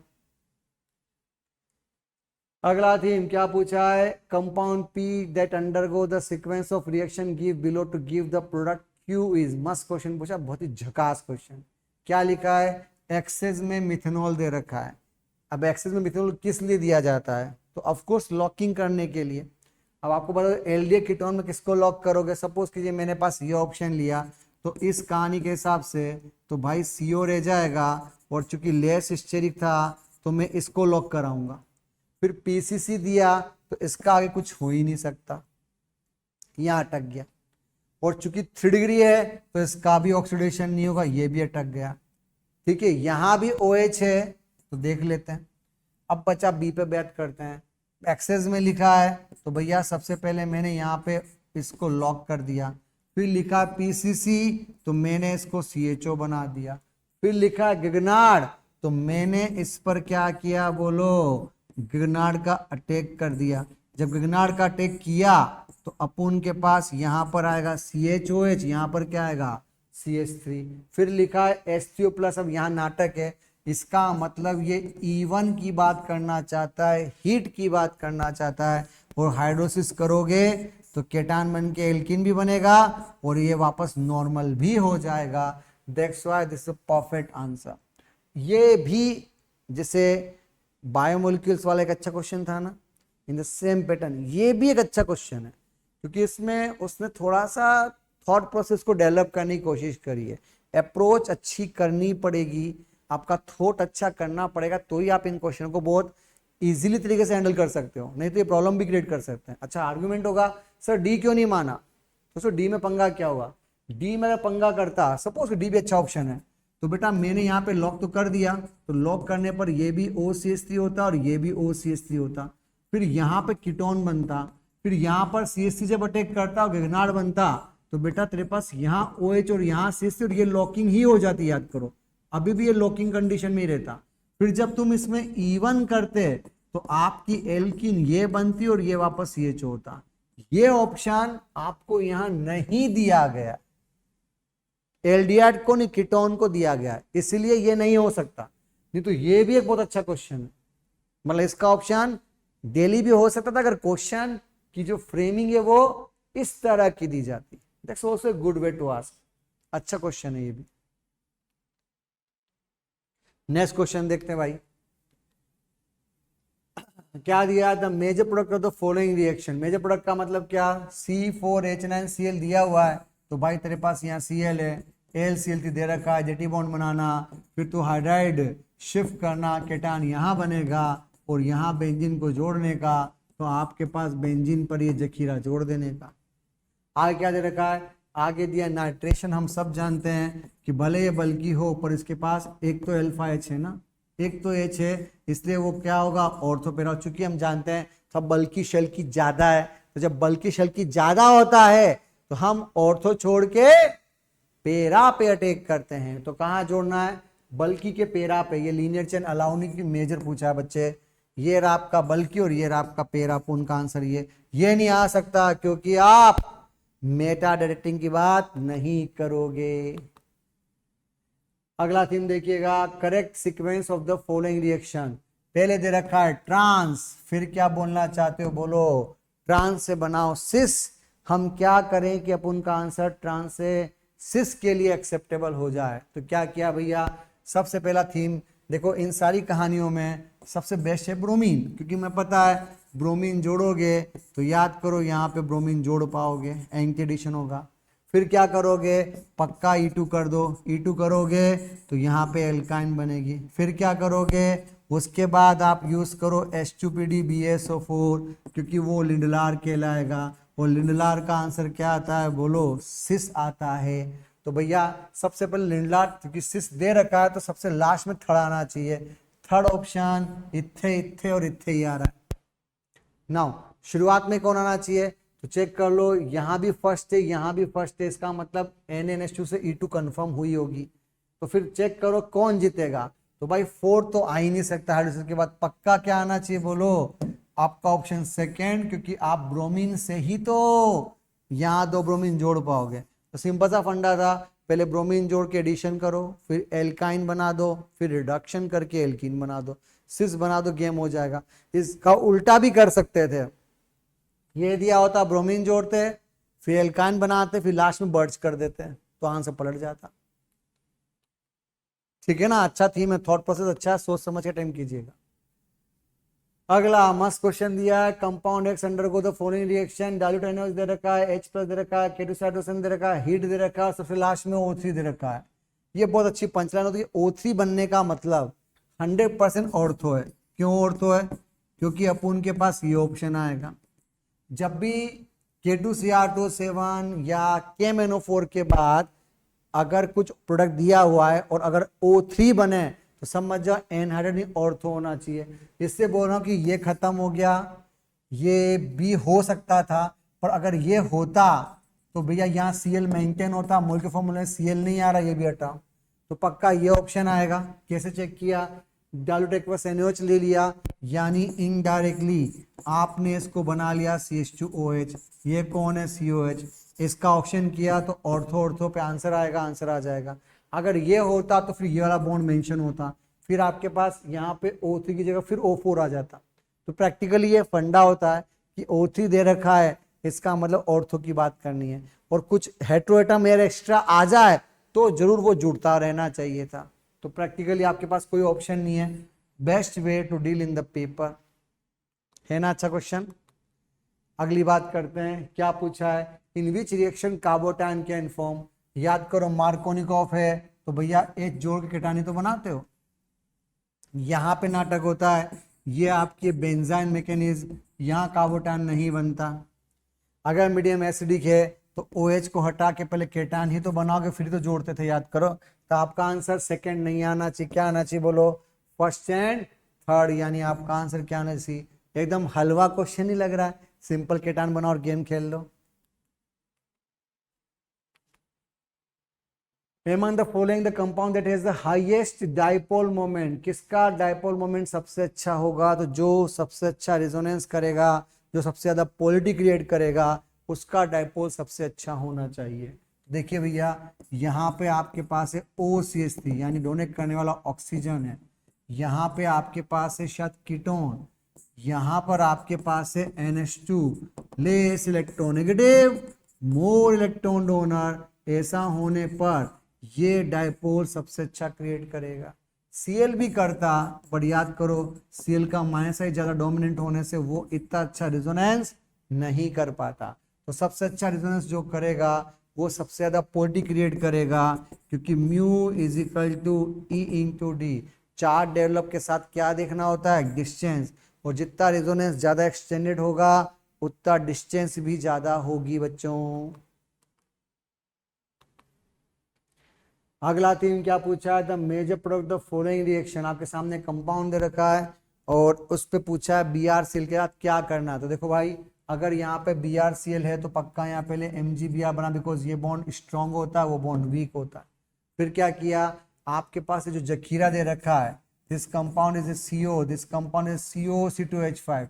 आपको बता दो ये कौन सा इफेक्ट है? प्लस M होने से पॉजिटिव कम हो जाता है और यहाँ पॉजिटिव थोड़ा ज्यादा, यानी यहाँ अटैक करके अल्कोहल बनना चाहिए। इसका मतलब कीटोन लपेटे में आएगा, एस्टर बचना चाहिए, एस्टर बचना चाहिए, एस्टर बनना चाहिए। यहाँ कीटोन बच रहा तो गड़बड़ है बेटा। फिर बचा इन दोनों में किसको जिताऊं? तो बताओ Br जिताऊं या Cl जिताऊं? तो ऑफकोर्स जो बॉन्ड वीक होता है वो तो हटता है, तो जो बॉन्ड स्ट्रॉन्ग होता है वो टिकता है। तो वीक को हटाओ, स्ट्रॉन्ग को टिकाओ। स्ट्रॉन्ग टिकना चाहिए चलेगा, वीक को हटना चाहिए था, इसलिए आपका आंसर सिंपल तरीके से आ रहा है। खटखट आंसर। अभी जेई मेंस का जो लास्ट शिफ्ट का पेपर था वो भी ऐसे था, BrCl वाला 4 मेंबर रिंग पे सेम पैटर्न के ऊपर। तो यहां आपका कहानी कंप्लीट होता है, ठीक है, about 1819। Thank you very much, bye bye. Hello students, so चलिए नेक्स्ट हम डिस्कस करते हैं अपने आईओसी के क्वेश्चन NSEC के पेपर में 2018 के पेपर में। तो हमारा पास जो फर्स्ट क्वेश्चन है, फर्स्ट क्वेश्चन मेरे पास है, which of the following is not paramagnetic. So paramagnetic कौन से होते हैं? जिनमें मुझे अनपेड इलेक्ट्रॉन मिलते हैं। अब यहाँ पर पूछा है कि पैरामैग्नेटिक ना हो, सो चेक कीजिए। फर्स्ट ऑप्शन मेरे पास है S2 माइनस। सो S2 माइनस कॉन्फ़िगरेशन क्या हो जाएगी? Neon 3s2 3p6। क्या आपको यहाँ पर कोई अनपेड इलेक्ट्रॉन दिख रहे हैं? कोई भी अनपेड इलेक्ट्रॉन नहीं है, तो एक तो आपका आंसर हो जाएगा ऑप्शन ए। अब अपनी सी ऑप्शन देखिए 2 माइनस, यहाँ पर ऑक्सीजन की अगर मैं कॉन्फ़िगरेशन लिखूं तो मेरे पास हो जाएगा 1s2 2s2, 2p में कितने 6, क्योंकि 2 और इलेक्ट्रॉन यहाँ पर मेंशन है, तो यहाँ पर मुझे कोई भी अनपेड इलेक्ट्रॉन नहीं मिल रहा। ये क्वेश्चन आपके पास था सिंगल करेक्ट, बट यहाँ पर दोनों ऑप्शन में आपका आंसर आ रहा है, तो आपका आंसर ए और सी दोनों में से कोई भी करेक्ट हो जाएगा। अब नेक्स्ट मूव करते हैं नेक्स्ट क्वेश्चन पर। नेक्स्ट जो मेरे पास क्वेश्चन है वो कौन सा है, नेक्स्ट मेरे पास आइसोमर से क्वेश्चन है। ऑप्टिकल एक्टिव आइसोमर आपको पूछा गया है कि कौन सा होगा। अब ऑप्टिकल आइसोमर आपके पास कौन सा होता है जिसकी मिरर इमेज बन रही हो और कैसा हो, नॉन सुपर इम्पोजिबल हो। सो यहाँ पर चेक कीजिए, ऑप्शन ए में देखो यहाँ पर ब्रोमीन है, यहाँ पर क्लोरीन है। सो ये क्या इसकी मिरर इमेज लग रही है, इसकी मिरर इमेज नहीं है। अब हम आते हैं अपनी डी ऑप्शन पर। डी ऑप्शन पर मुझे लग रहा है कि ये इसकी मिरर इमेज भी है, और अगर मैं इसको यहाँ पर प्लेस करूँ तो ये कैसे होगी, नॉन सुपर इम्पोजिबल भी होगी। सो इट मीन्स मेरा आंसर यहाँ पर क्या हो जाएगा, option D. So next question देखिए, नेक्स्ट क्वेश्चन क्या है हमारे पास। सो नेक्स्ट क्वेश्चन में कुछ रिजल्ट्स वगैरह है, ठीक है। क्या हुआ इसमें कि a sample of water from a river was analysed. एक सैंपल लिया रिवर से, ठीक है, वाटर का, उसको एनालाइज किया और कुछ फॉलोइंग ऑब्जर्वेशन मिली है, और मुझे बताना है कि इनमें से कौन सा मेटल आयन है जो इस वाटर में प्रेजेंट होगा। उसके रिगार्डिंग ऑब्जर्वेशन देखो, जैसे बेरियम है, ठीक है। अब बेरियम जब HCl के साथ डिल्यूट HCl के साथ रिएक्ट करेगा तो वहां पर क्या मिल जाएगा मुझे, बेरियम क्लोराइड। अब ये मेरे पास होगा पीपीटी की फॉर्म में, बट यहाँ पर बोल रहे कि वहां रिएक्शन करने पर कोई भी चेंज नहीं आएगा, तो इनमें से इट मींस ए ऑप्शन मेरे पास नहीं होगा। अब सेकंड देखिए, कॉपर। कॉपर को अगर मैंने यहाँ पर Na2SO4 के साथ रिएक्ट किया तो यहाँ पर कॉपर सल्फेट बनेगा ब्लू कलर का। इट मींस यहाँ पर भी मुझे क्या, कोई भी चेंज नहीं मिलना चाहिए। इट मींस यहाँ पे से मेरा कॉपर भी आंसर नहीं होगा। अब अगर मैं बात करूँ मैग्नीशियम, सो मैग्नीशियम के साथ जब मैंने फर्स्ट रिएक्शन किया तो यहाँ पर मुझे MgCl2 मिला, और MgCl2 जो मेरे पास रहता है ये कैसा होता है, वाटर में सॉलेबल होता है। इट मींस वहां पर कोई भी चेंज मुझे नहीं दिखेगा, ठीक है।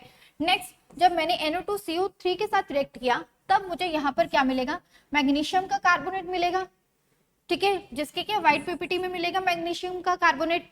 थर्ड जब मैंने इसको NO2SO4 के साथ किया तब यहाँ पर मैग्नीशियम सल्फेट मुझे मिलेगा। ये भी मेरे पास क्या होता है, वाटर में सॉलेबल होता है। इट मींस यहाँ पर जो मेरा आंसर हो जाएगा वो हो जाएगा ऑप्शन डी। सो मींस रिवर के वाटर में जो मेटल आयन प्रेजेंट है वो कौन सा होगा आपके पास, मैग्नीशियम। चलिए सो नेक्स्ट क्वेश्चन देखते हैं। The gaseous product obtain on the reaction with BF3 with the LiH is. So यहाँ पर देखिए, जब मेरे पास यहाँ पर रिएक्शन होगी तो यहाँ पर जो प्रोडक्ट फॉर्म होगा वो मेरे पास होगा 6LiF प्लस, और साथ में मुझे मिलेगा यहाँ पर डाइबोरिन। तो यहाँ पर आपको क्या क्या फॉर्म हो रहा है, एक तो आपके पास मिल रहा है LF और सेकंड आपके पास मिल रहा है आपको डाइबोरिन। सो यहाँ से मेरा आंसर क्या हो जाएगा, ऑप्शन सी, ठीक है। रिएक्शन को बैलेंस कर लीजिएगा। तो मेरे पास जो प्रोडक्ट फॉर्म हो रहे हैं वो मैंने लिख दिए हैं, तो आपका आंसर यहाँ से क्या आ रहा है, आंसर आ रहा है आपके पास ऑप्शन सी। सो नेक्स्ट देखिए, नेक्स्ट है मेरे पास, ये क्वेश्चन है मेरा मेटलर्जी से। अब मेटलर्जी से प्रोसेस, हमने बहुत सारे प्रोसेस पढ़े हैं, उन्हीं से रिलेटेड क्वेश्चन है, स्टेटमेंट को अच्छे से पढ़ो। Copper is extracted by the auto reduction of copper oxide bye copper sulphate. First statement मेरे पास क्या है, करेक्ट है। Second, aluminium cannot be obtained by chemical reduction due to its strong affinity of oxygen. अब जो मेरे पास, अगर मैं रिएक्टिविटी की बात करूँ तो ऊपर के जो मेरे पास मेटल रहते हैं, ठीक है, उनके लिए मोर ज्यादा रिएक्टिव होते हैं, मोर रिएक्टिव है तो उनके लिए ऑक्सीजन की जो एफिनिटी है वो भी ज्यादा रहेगी, और नीचे जो रिएक्टिविटी सीरीज में नीचे जो ग्रुप रहते हैं उनके लिए लेस रिएक्टिव है, और ऑक्सीजन की एफिनिटी भी उनके लिए क्या रहेगी, कम रहेगी। तो इट मीन सेकंड स्टेटमेंट मेरे पास क्या है, करेक्ट है। एल्यूमिनियम जो है वो मेरी रिएक्टिविटी सीरीज में ऊपर आता है, तो इट मीन इसकी जो ऑक्सीजन के लिए एफिनिटी है वो भी क्या होगी, ज्यादा होगी। अब थर्ड स्टेटमेंट देखिए, in the electrometallurgy of aluminium graphite is used as cathode. So graphite यहाँ पर जो है ना वो यूज होता है as anode. So it means third option मेरे पास क्या हो जाएगी, इनकरेक्ट। सो अब यहाँ पर अगर मैं देखूँ तो इट मीन्स बी भी मेरा आंसर नहीं होगा, सी भी मेरा आंसर नहीं होगा, ठीक है। अब बचे ए और डी। लास्ट है sulphide ore of copper, sulphides ores of copper are difficult to be reduced than the oxide ore. तो ये स्टेटमेंट भी मेरे पास क्या है, करेक्ट है। सो इट मीन्स यहाँ से मेरा आंसर जो है वो क्या हो जाएगा, ऑप्शन ए मेरे पास आंसर आ जाएगा। चलिए, इट मीन्स यहाँ से मुझे ये पता चल रहा है कि मेटलर्जी के जितने भी प्रोसेस है उनको मुझे बिल्कुल अच्छे से पढ़ना पड़ेगा, क्या लिखा है हर एक लाइन मुझे ध्यान में होनी चाहिए, कौन से प्रोसेस में क्या यूज हो रहा है। चलिए नेक्स्ट है मेरे पास,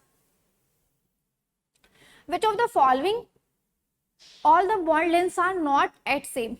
सो यहाँ पर बॉन्ड लेंथ का क्वेश्चन है कि कौन सा ऐसा मॉलिक्यूल है जिसमें बॉन्ड लेंथ जो है वो सेम नहीं है। चलिए चेक कर लेते हैं। फर्स्ट मेरे पास है IF4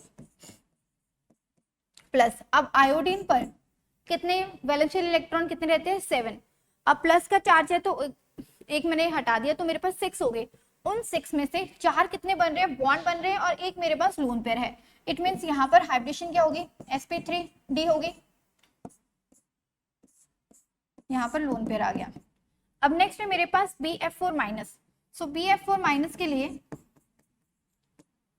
कितने वैलेंशियल इलेक्ट्रॉन्स फ्री रहेंगे, यहाँ पर 3 बॉन्ड बन रहे फ्लोरीन के साथ, एक माइनस का चार्ज मैंने फ्लोरीन पर रखा तो वहां से ऑक्टेट फ्लोरीन का कंप्लीट है, लेकिन इसको बोरोन के साथ बॉन्ड बनाना है, तो वहां पर कौन सा बॉन्ड बन जाएगा, कोऑर्डिनेट बॉन्ड बन जाएगा कुछ इस तरह से।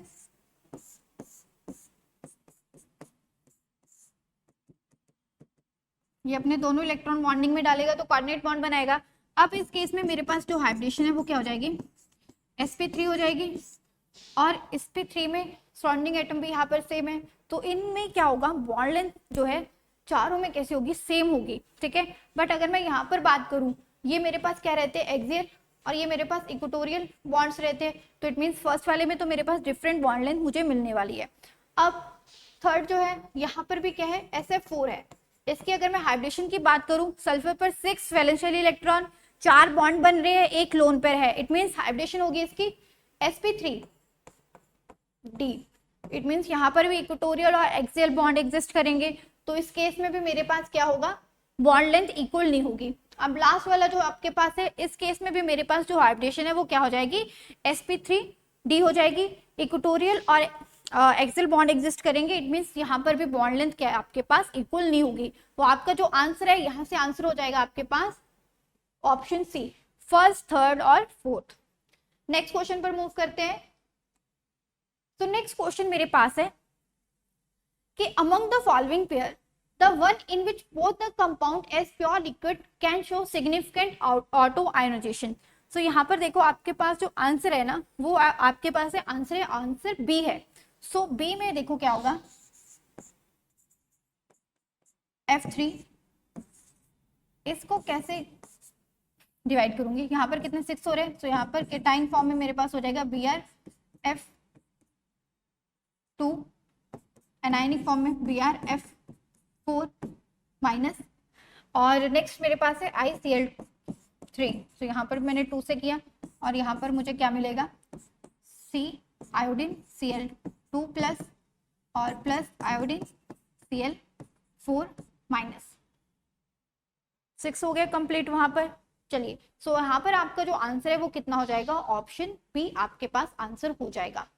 नेक्स्ट क्वेश्चन देखते हैं। नेक्स्ट क्वेश्चन है कोऑर्डिनेशन ज्योमेट्री का, ठीक है। इसमें आयोपेक नेमिंग पूछी है, बहुत ही ज्यादा सिंपल है, ऑक्सीडेशन स्टेट भी आपको निकालने की जरूरत नहीं है, क्वेश्चन में गिवन है, क्योंकि कहीं पर भी कोई डिफरेंट ऑक्सीडेशन स्टेट नहीं पूछेगी। मेटल के लिए कितना है, सेंट्रल मेटल के केटाइन के फॉर्म में यहाँ पर 4 है, ठीक है, और एनायनिक पार्ट में मेरे पास 1 आ रही है। इट मीन्स ये तो मुझे क्लियर है। अब पहले हमारा जो काम है वो है केटाइन की नेमिंग। केटाइन में मेरे पास क्या है, प्लेटिनम है, ठीक है, और क्या है, अमाइन है, क्लोराइड है और नाइट्रो है, ठीक है। अब इट मीन्स अब मुझे फर्स्ट देखना पड़ेगा अल्फाबेटिकली सबसे पहले कौन आएगा। सो अल्फाबेटिकली सबसे पहले, अब देखो यहाँ पर इन्होंने मोनो को यूज किया है, ठीक है, मोनो को यूज किया है, फर्स्ट के लिए 1 के लिए मोनो यूज किया है, तो मोनो में मेरे पास क्या है, अमोनिया है, ठीक है, NH3 है, बट यहाँ पर इसका जो नेमिंग होगा वो क्या होगा, मोनो एमाइन, ठीक है, डाइक्लोराइडो ब्रैकेट एनीन के EN के लिए इथेन 1,2 डाइअमीन, इथेन 1,2 डाइअमीन। अगर यहाँ पर 2 होता तो हम इसके आगे बिस ट्रेस लगाते, ठीक है, बट सिर्फ सिंगल है तो यहाँ पर सिंगली हमने इसका नाम मेंशन कर दिया। NO के लिए हमने क्या मेंशन किया, नाइट्रोटो प्लेटिनम। प्लेटिनम क्यों, क्योंकि मेरे पास केटाइन था तो केटाइन के फॉर्म में मेटल का नेम हम एज इट इज लिख देते हैं। देन उसकी ऑक्सीजन स्टेट मेंशन की। अब बात आती है केटाइन के बाद आती है एनाइन की बात। सो एनाइन में मेरे पास कितना है, साइनो के कितने, दो है मेरे पास, तो यहाँ पर लिखा डाई साइनो एटनेटेट 1। अब यहाँ पर ATE मेंशन करना पड़ेगा मेटल के नेम में, क्योंकि ये कैसा है, अनाइनिक पार्ट है। तो यहाँ से आपका आंसर क्या हो जाएगा, आंसर डी हो जाएगा। अब देखो यहाँ पर इन्होंने क्या किया, फर्स्ट ऑप्शन में डाई अमीन कर दिया। अमीन तो हम NH3 के लिए यूज करते हैं, यहाँ पर भी सेम वही चीज किया। इट मीन्स ये तो ऑप्शन मेरे वैसे ही एलिमिनेट होने वाले थे, ठीक है। सो अगर आपको नेमिंग में कोई इशू आ रहा है कि कैसा होगा, तो आप ऑप्शंस को देखकर भी उसको एलिमिनेट कर सकते हो। नेक्स्ट बढ़ते हैं अपने क्वेश्चन पर। Which among the following is non linear. So यहाँ पर केमिकल बॉन्डिंग से बहुत सारे क्वेश्चन अभी तक हमने किए हैं, ये भी केमिकल बॉन्डिंग के, हाइब्रिडेशन निकालनी है, स्ट्रक्चर देखनी है। फर्स्ट देखिए क्या है, N3-। सो N3- में मेरे पास स्ट्रक्चर कैसी रहती है, 3 मेरे पास नाइट्रोजन होंगे, ठीक है, कुछ इस तरह से मेरे पास बनता है स्ट्रक्चर। अब ये स्ट्रक्चर मेरे पास कैसी है, लीनियर, मुझे बतानी कौन सी है, नॉन लीनियर। नेक्स्ट है Cl4F2-, क्लोरीन है, वैलेंस शेल इलेक्ट्रॉन 7, ठीक है, और फ्लोरीन इसके पास 2 है, 2 फ्लोरीन बॉन्ड बनाएंगे। अब कितना चार्ज है, एक माइनस का इलेक्ट्रॉन है। अब एक माइनस का इलेक्ट्रॉन मैंने दे दिया फ्लोरीन को, अब इस पे 8 इलेक्ट्रॉन्स हो गए और एक फ्लोरीन ने यहाँ से बॉन्ड बना लिया, ये कोऑर्डिनेट बॉन्ड बना। अब क्लोरीन के पास कितने इलेक्ट्रॉन अभी बाकी है, 6 इलेक्ट्रॉन अभी बाकी है, तो 6 मीन्स 3 लोन पेयर हो जाएंगे। तो हाइब्रिडेशन मेरे पास sp3d हो गया। और शेप की अगर मैं बात करूं तो मेरे पास कैसी आ गई, लीनियर। इट मींस मेरे पास A B आंसर नहीं होगा। थर्ड है Br3-, यहाँ पर भी ये सेम स्ट्रक्चर है जैसे हम पढ़ते हैं I3- के लिए। सो I3- में मेरे पास कैसी होती है, लीनियर होती है। सो यहाँ पर भी ब्रोमीन के केस में भी मेरे पास कैसी लीनियर स्ट्रक्चर बनेगी,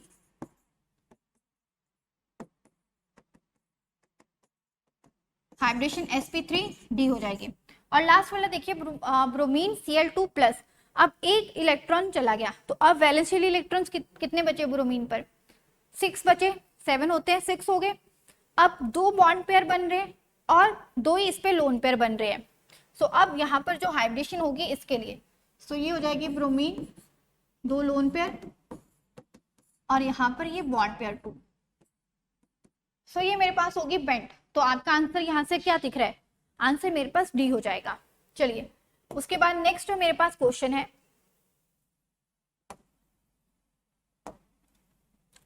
which of the following is strong oxidizing agent। strong oxidizing agent पूछा है, ठीक है, इनमें से कौन सा होगा। सो यहाँ पर जो यूज होगा ना वो भी हमारे पास केमिकल बॉन्डिंग का ही कॉन्सेप्ट है। कौन सा, इनर्ट पेयर इफेक्ट। कौन सा, इनर्ट पेयर इफेक्ट।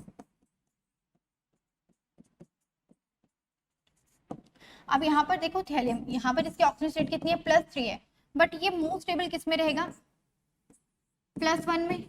तो इट मीन्स इसका खुद का क्या हुआ है, रिडक्शन हुआ है, तो ये दूसरे के लिए क्या एक्ट करेगा, स्ट्रॉन्ग ऑक्सीडाइजिंग एजेंट। तो यहां से मेरा आंसर हो जाएगा ऑप्शन बी। चलिए नेक्स्ट क्वेश्चन की और मूव करते हैं। The most stable Lewis structure of N2O is. So बहुत सारे question, I think chemical bonding के बहुत सारे क्वेश्चन हो गए इस पेपर में। सो इस क्वेश्चन में भी आपको ल्यूइस डॉट स्ट्रक्चर बनानी है। सो यहाँ पर देखिए कौन सी ल्यूइस स्ट्रक्चर जो है आपको ज्यादा स्टेबल लग रही है। अब देखो यहाँ पर नाइट्रोजन कितने 4 बॉन्ड बना रहा है, ठीक है, बट होने कितने चाहिए, और यहाँ पर सिर्फ सिंगल बना रहा है और 2 ही इसके पास बचे हुए। इसका ऑक्टेट कंप्लीट है क्या, 1 2 3 4, तो ये तो मेरे पास वैसे इनकरेक्ट होगी, ठीक है। वैसे सेम स्ट्रक्चर में देखिए 1 2 3 4 5 6, इसका भी ऑक्टेट कंप्लीट नहीं है। और अगर मैं बात करूं फर्स्ट वाले में भी सेम यही कंडीशन है कि ऑक्टेट कंप्लीट नहीं है ये नाइट्रोजन का। अब मैं बात करती हूँ डी ऑप्शन में। सो डी ऑप्शन में मेरे पास क्या है,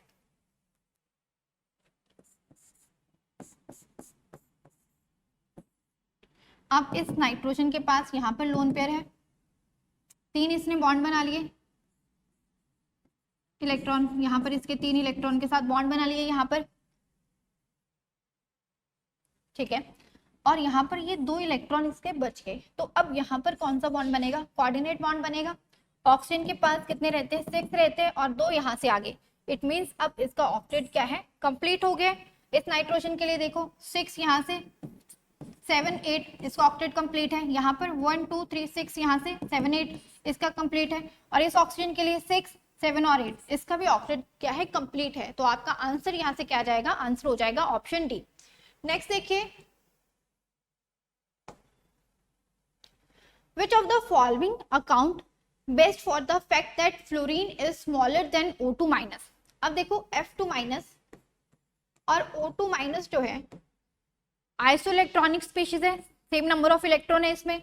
अब यहाँ पर अगर मुझे साइज कंपेयर करना है तो मैं कैसे देखूंगी, नंबर ऑफ प्रोटॉन्स देखो, इसमें कितने 9 है, इसमें 8 है। तो यहाँ पर इसका न्यूक्लियर चार्ज क्या होगा, बढ़ जाएगा। तो फ्लोरीन का साइज कम हो जाएगा और ऑक्सीजन का बढ़ जाएगा। तो यहाँ से आपका आंसर जो है वो हो जाएगा आपके पास बी ऑप्शन आपका आंसर हो जाएगा। नेक्स्ट है एनसीईआरटी बेस्ड क्वेश्चन है, ठीक है, वहीं पर लिखी हुई लाइनें रहती है। इसमें क्या पूछा है आपको, अ dilute solution of alkali metal in the liquid ammonia is। सो यहाँ से आपका आंसर क्या हो जाएगा, ब्लू इन कलर रहता है, इलेक्ट्रिसिटी को क्या करता है, कंडक्ट करता है, और नेचर में उसका कैसा होता है, पैरामैग्नेटिक, ठीक है। तो यहाँ से आपका आंसर क्या है, सी आपका आंसर हो जाएगा। सो एनसीईआरटी भी आपको बिल्कुल अच्छे से करनी है। कभी क्या होता है कि डायरेक्टली जो एनसीईआरटी में लाइंस लिखी हुई है ना, वही उठकर क्वेश्चन पेपर में आपके आ रही है। नेक्स्ट मूव करते हैं, the CO bond length is the shortest in. अब CO बॉन्ड लेंथ जो है वो किस में शॉर्ट होगी। अब देखो सभी मॉलिक्यूल देखो, अब सी ऑप्शन में देखो, सी में क्या दिख रहा है, यहाँ पर पॉजिटिव चार्ज दिख रहा है। तो इस पॉजिटिव चार्ज की वजह से मैग्नीज और मैग्नीज में जो हमारे पास जो बैक बॉन्डिंग होती है वो क्या होगी, उतनी इफेक्टिव नहीं हो पाएगी, ठीक है। सो इट मीन्स यहाँ से जो CO की बॉन्ड लेंथ होगी वो सबसे छोटी किसमें मिलेगी आपको, सी ऑप्शन में। तो यहाँ से आपका सिंपली आंसर के पॉजिटिव चार्ज है, इस वजह से वहां पर इफेक्टिव बैक बॉन्डिंग नहीं हो पाएगी। तो हमारा आंसर यहाँ से सी ऑप्शन बन जाएगा। नेक्स्ट मूव करते हैं, the spin only magnetic moment of the. So ये क्वेश्चन मेरा है कोऑर्डिनेशन केमिस्ट्री का। इसमें आपके पास कॉम्प्लेक्स गिवन है और आपको इसके मैग्नेटिक मोमेंट के लिए पूछ रहे हैं। अब फर्स्ट है मेरे पास iron NH3 6 3+। So oxygen state की सॉरी यहाँ पर आयरन की अगर मैं ऑक्सीजन स्टेट की बात करूँ तो मेरे पास कितनी +3 है। तो इट मीन्स यहाँ पर कॉन्फ़िगरेशन क्या होगी, 3D5 होगा। और अमोनिया मेरे पास कैसे, स्ट्रॉन्ग फील्ड के वीक फील्ड लिगेंड। अब अगर यहाँ पर मैं पेयरिंग भी कर लूँ, ठीक है, 5 मुझे वैसे ऑड नंबर दिख रहा है, तो पेयरिंग करने के बाद भी यहाँ पर एक अनपेड इलेक्ट्रॉन तो बच जाएगा। सो यहाँ पर जो अनपेड इलेक्ट्रॉन बचेगा वो कितना होगा, 1। सो इस मतलब इसके फर्स्ट केस में तो मेरे पास जो मैग्नेटिक मूवमेंट होगा वो 1 पॉइंट समथिंग कुछ होगा। सो आंसर ए और सी दोनों में से कोई एक हो सकता है। अब मुझे सेकंड के लिए भी निकालना पड़ेगा, Fe F6 3-। So oxygen state यहाँ पर फिर से कितनी आ गई आपके पास, +3 आ गई।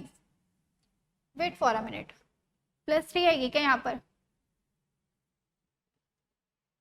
अगर ओके +3 आ गई तो इट मीन्स यहाँ पर कितना हो जाएगा, D 3D5 हो जाएगा। अब यहाँ पर जो F है ये मेरे पास वीक फील्ड लिगेंड है, इट मीन्स अब इस केस में पेयरिंग नहीं होगी। ये 2G मेरे पास और EG रहता है। सो अगर यहाँ पर पेयरिंग नहीं होगी इट मीन्स सभी ऑर्बिटल में एक एक इलेक्ट्रॉन होगा। तो अब इस केस में अनपेड इलेक्ट्रॉन कितने हो जाएंगे, 5। इट मीन्स यहाँ पर जो म्यू की वैल्यू आएगी वो 5 पॉइंट समथिंग कुछ आएगी। तो यहाँ से चेक कर लो, यहाँ से आपका आंसर कितना आ जाएगा, ऑप्शन सी। फर्स्ट के लिए 1.73 और सेकंड के लिए 5.92 आ जाएगा। इतना तो आपको पता है ना कि इसके जो आगे वाली इंटीजर वैल्यू होती है ये मुझे नंबर ऑफ अनपेड इलेक्ट्रॉन बताती है। चलिए